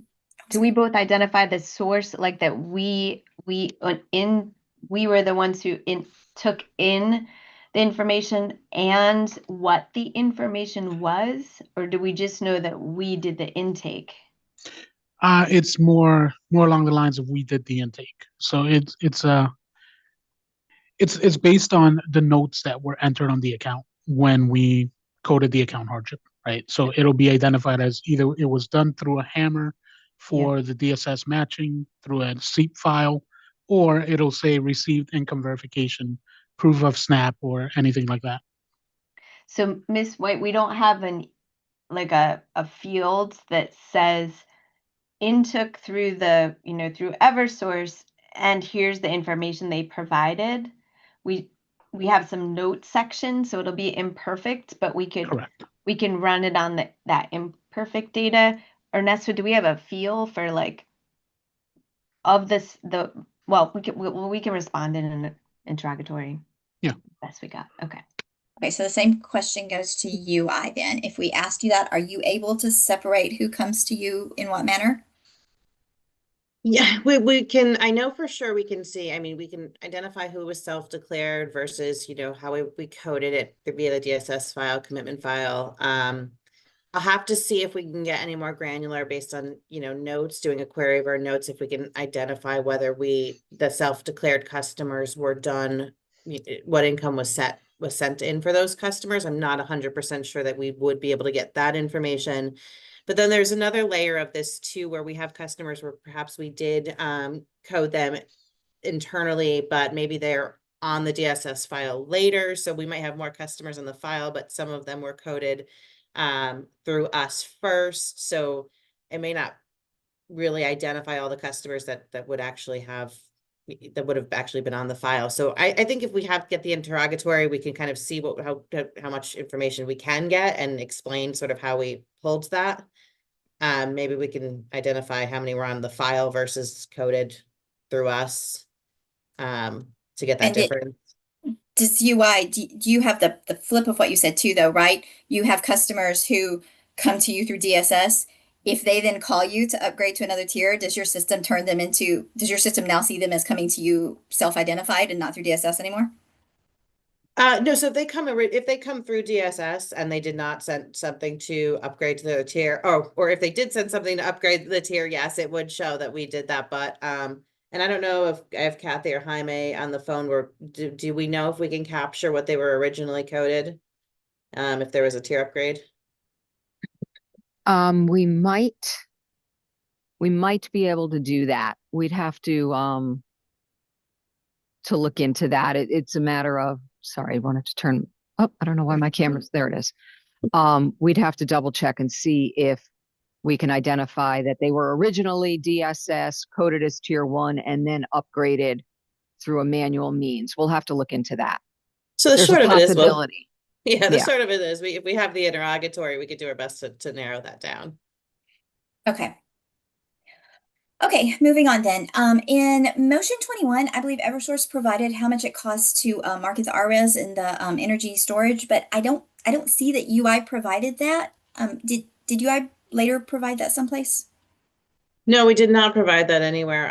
We did not have that summer. We just didn't have any costs for that, documented anywhere. So we didn't provide that because I don't, and I'm not sure if we have the ability to quantify that, because we've added it to our existing communications. But as far as the conversations and how much it costs for reps to discuss it, I'm not sure if it's quantifiable. And I don't know if I have anyone from our customer care center on who can speak to that, unfortunately. I don't. Okay. Then I will turn quickly to 3 interrogatories that just came in the other day that I just want to make sure I understand. I have a little bit of trouble understanding some of the responses. So the first one is CCA, Center for Children's Advocacy, number 6. And this was to both Eversource and Avangrid. It looks like Eversource Electric and all of Avangrid has a $10 MPP lowest payment and $20 for Yankee. I'm trying to understand why how we get a $10 MPP lowest payment. I can go first. So we have a minimum payment amount built into MPP. So for our customers who are enrolled in the program and actually have a maybe low energy bills, and their amount is calculated, the minimum, if it's below or at $10, it's the lowest amount is $10. So it could be just a customer with very low consumption. And then also too, to add that when you incorporate the LIDR for the tier 2 on the UI side, which is the 50%, we also reduce the budget by the 50% also on the discount, so the customer benefits from the line item plus is incorporated into the budget. So we had to set an amount of a minimum budget of at least $10, so that way the customer is being budgeted for something. Okay, similar response for Eversource? Yes, similarly, we do have a minimum amount built into the system where if there is not enough usage, there's not enough to calculate an accurate monthly amount, the lowest amount would be defaulted to 10 for electric. And like Jaime said, the LIDR does lower certain amounts that would have been higher than 10, lowers it to 10 because of the LIDR implementation as well. Ernesto, can you just, and I know the customer charge is around, like for electric is about $10, but like a scenario that would result in the required monthly payment amount being $10, like what can we share any examples of what might result in that? For an actual calculation to be $10, it would have to have limited usage history for that customer. And if they have a 50% LIDR, it would reduce that to about $10. But the majority of these $10 MPP total monthly amounts were because of the total monthly amount falling, below $10.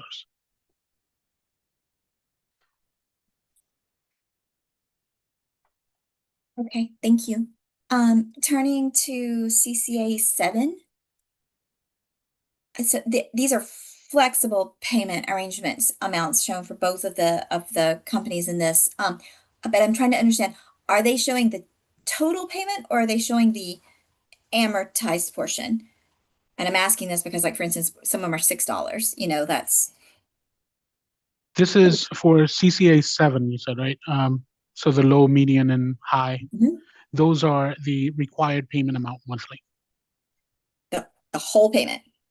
The monthly payment required on that payment plan. So these customers, so for example, if it says the low is $20 for the Eversource side, that means that the customer set up on a payment plan where they have to pay $20 every month. And for Avangrid, it's the amortized amount, the installment amount. Okay, so that's what so that helps me understand that too. The phrase installment amount, when you use that phrase, you're meaning the amortized amount, not the Yes. monthly, because yours is a current plus plan, so you mean the Yes. amount that's being, okay, got it. Okay, thank you. Attorney White, I'm sorry to interject. I just want to, we have 20 minutes left reserved for this technical meeting. So, and a couple of people in the queue. So I've got a couple options here. If everyone in the queue was in the queue because they have questions, we may have to ask that those questions get moved to interrogatories. If folks are in the queue because they want to provide stakeholder comment and reaction to the prompts on today, then I think we're gonna have to switch to that. So Attorney White, maybe I can give you 5 more minutes, and then I'm going to switch to the queue for comments. I had one more question, so I'll just save it for an interrogatory since I have other interrogatories I have to issue. Thank you. Sorry. No, thank you, Attorney White. I apologize. We did not reserve enough time for this conversation. Attorney Wyman, questions or comments? I do have a question, but it's more, I wanted clarification to issue an interrogatory. But I can always take that offline if that's with the companies, if that's easier. If you have a quick clarification question, I think that's appropriate. I'm not sure it's gonna be that quick. I will separately reach out to the companies. Thank you. Okay, thank you. Attorney Roswig.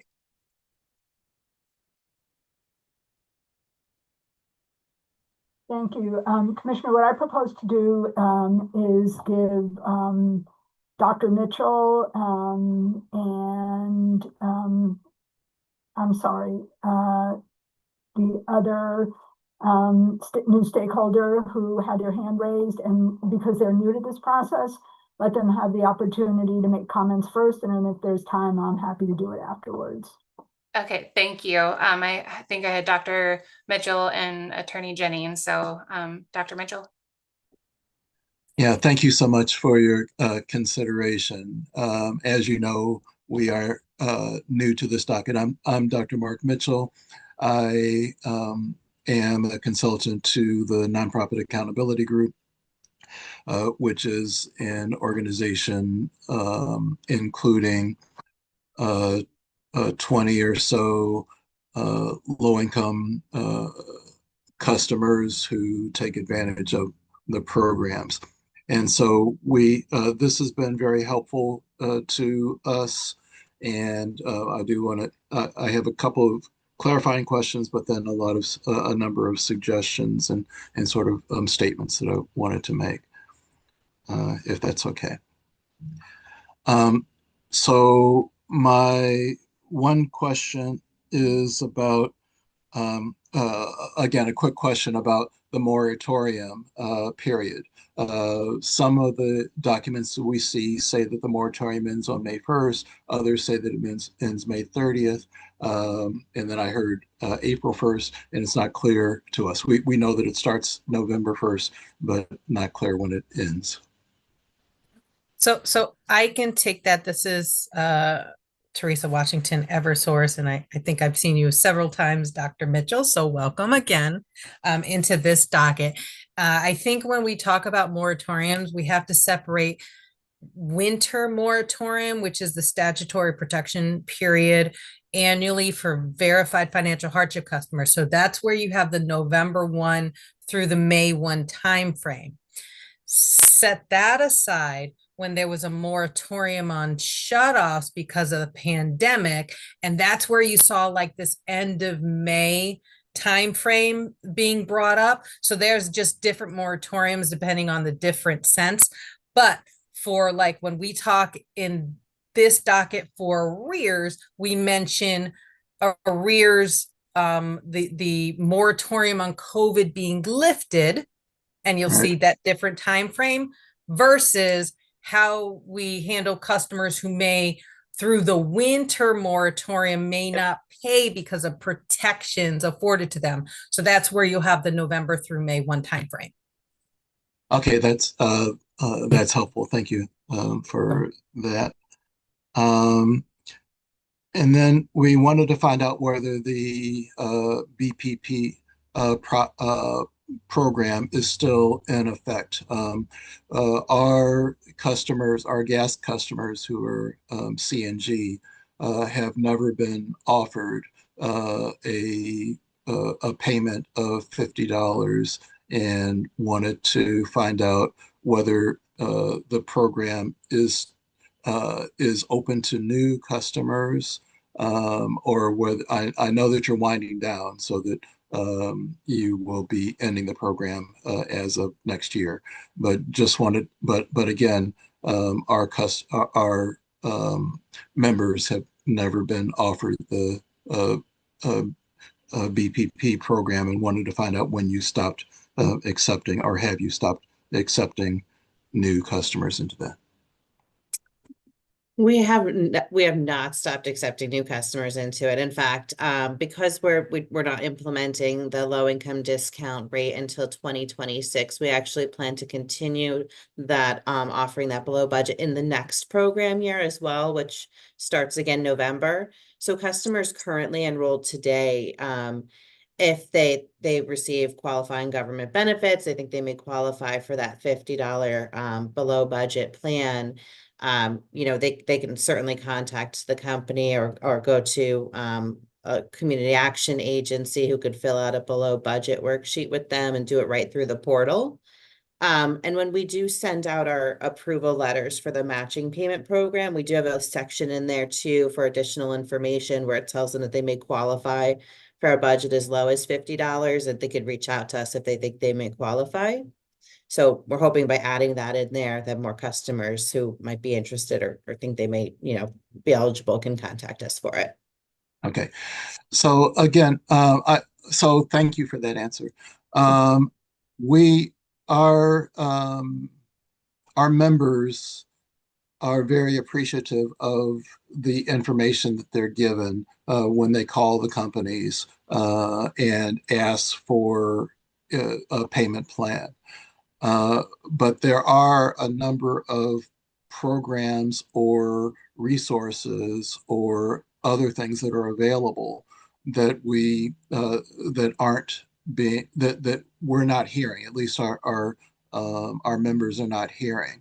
And so we are very interested in trying to figure out ways to let people know about the many different resources that are available, such as the walk-in, the no charge walk-in centers and those kinds of things. We also have some issues with the CAAs, particularly at the beginning, in November. So sometimes our members call the CAAs in November and told that, well, that they can get an appointment in December or January because there are no appointments before then. And so this has been a particularly frustrating part for our members. But others pointed out that that it's really helpful to be able to upload documents or qualifications onto the website, and then have the CAAs to confirm that oftentimes the CAAs can validate the things that are uploaded onto the utilities website.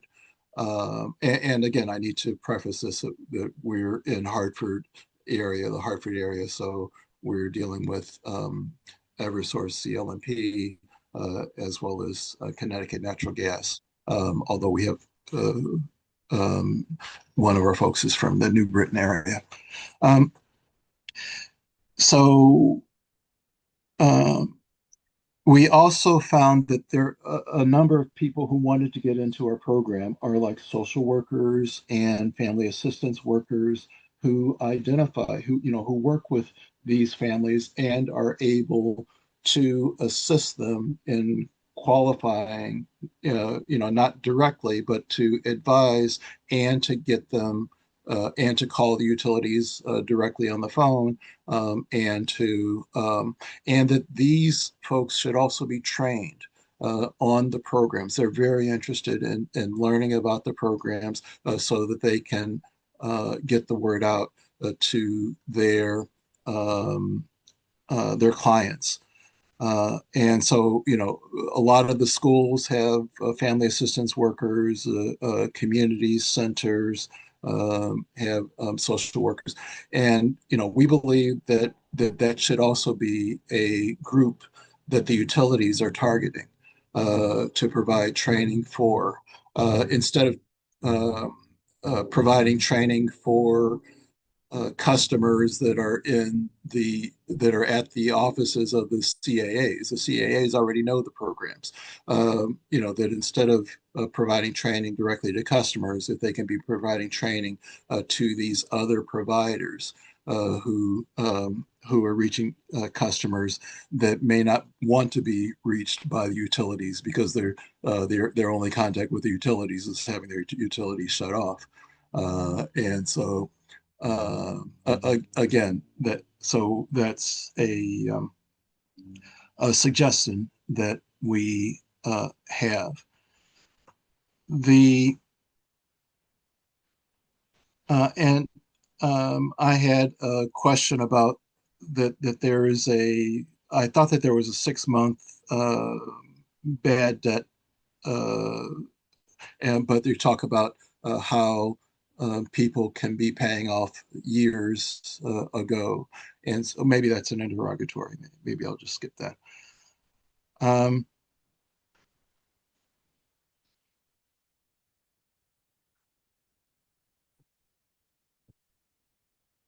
So let's see.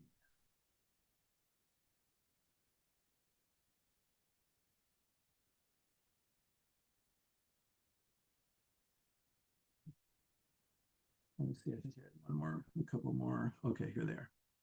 So I appreciate you telling us about the previous programs, because throughout the docket you make reference to previous programs, but there's never explained. So I certainly, so it's very helpful to learn about some of the previous programs so that we have some kind of context on the current program.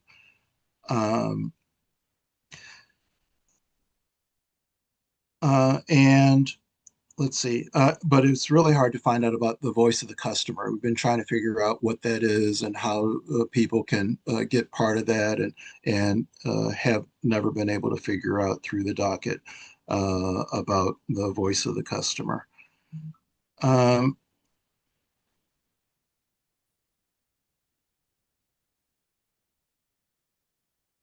So there was also a question about SEEP and when it arrives. And again, I guess we can put that into an interrogatory. We've not done interrogatories. We're not quite sure about when it's appropriate. And also you have to know a lot of information. And also it's so difficult to find things in the docket because they don't have the subject. If they just put the subject of the interrogatories instead of saying we're responding to interrogatory number 365 from docket number 2024 dash whatever. If they just put the subject of the responses to the interrogatories, if we put the subject for the you generally do it in the correspondence, but when the compliance and all of those, if they just had the subject to it, make it much easier. But I was glad to see that I'm not the only one having trouble finding what's in the docket. So I think I'll leave it at that. You know, we have some questions about whether the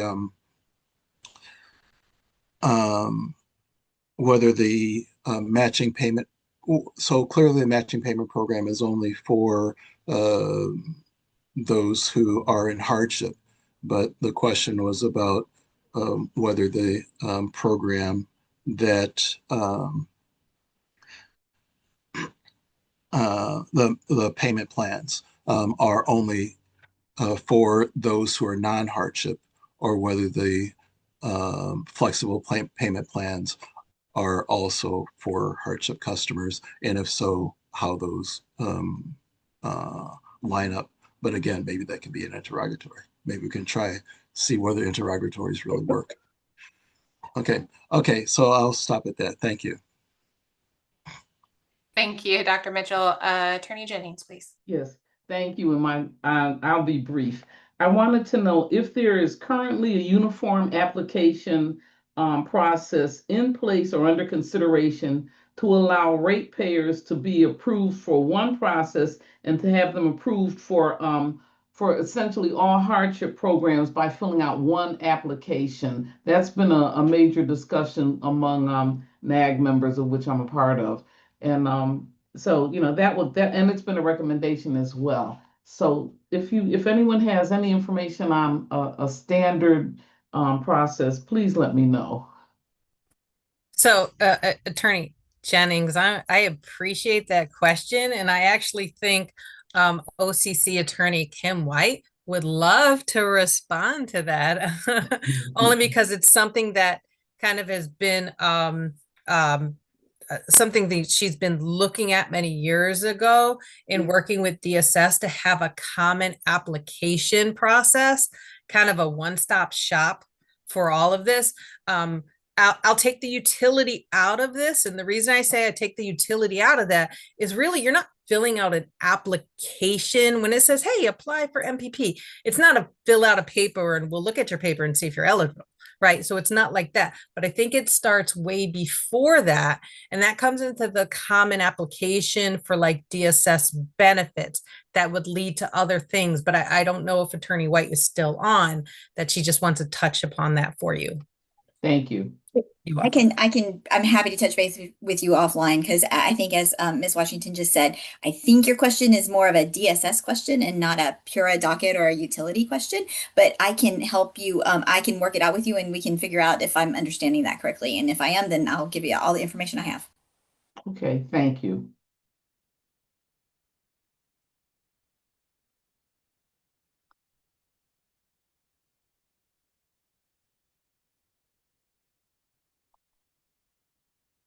Thank you. Just making sure, Attorney Jennings, you don't have anything further right now. I'll say. The only other thing I had was that on some of the paperwork, I did see the date, the 31st of May. And I'm wondering if there was a hardship, if there was a moratorium that actually ended on the 31st of May. Dr. Mitchell did bring it up, but I know that we were under discussion about the May 31st having appeared in some of the documents that were out there. So May 31st, this is again Teresa Washington, Eversource. May 31st, there's some reporting things that, and then there's May 31st has to do like the last day to apply for SEEP. In most cases, maybe May 30th or May 31st. And then the utilities will have 2 weeks past that date to still enroll.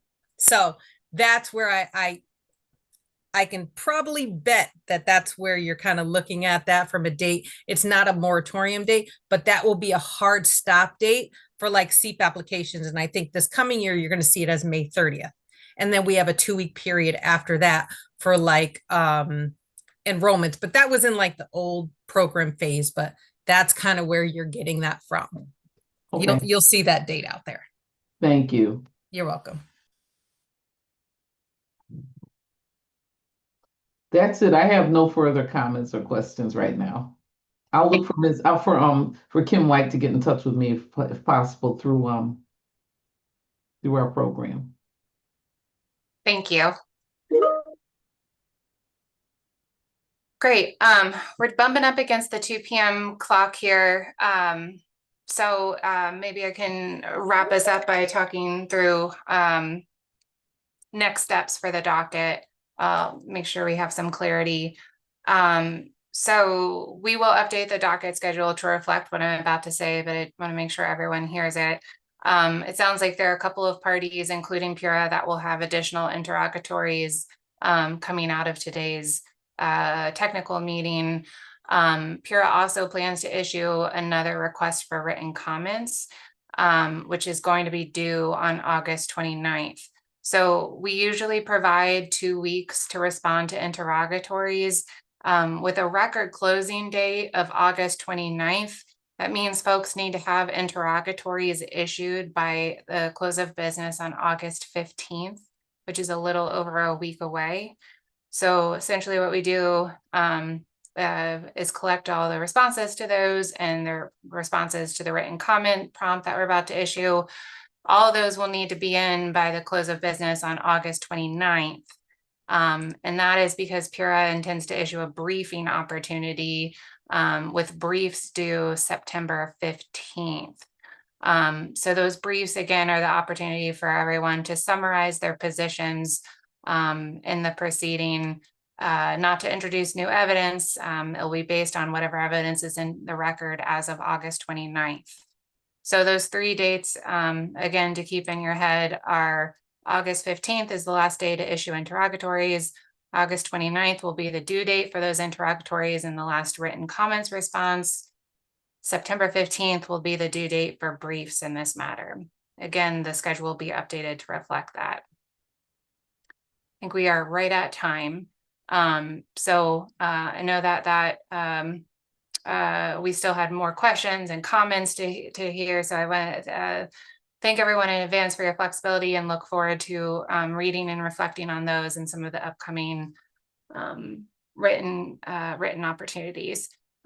With that, we have reached the end of our agenda. I want to thank the teams from the utilities for answering the questions and for your presentation. And we are going to adjourn today's technical meeting and wish everyone a good rest of the day.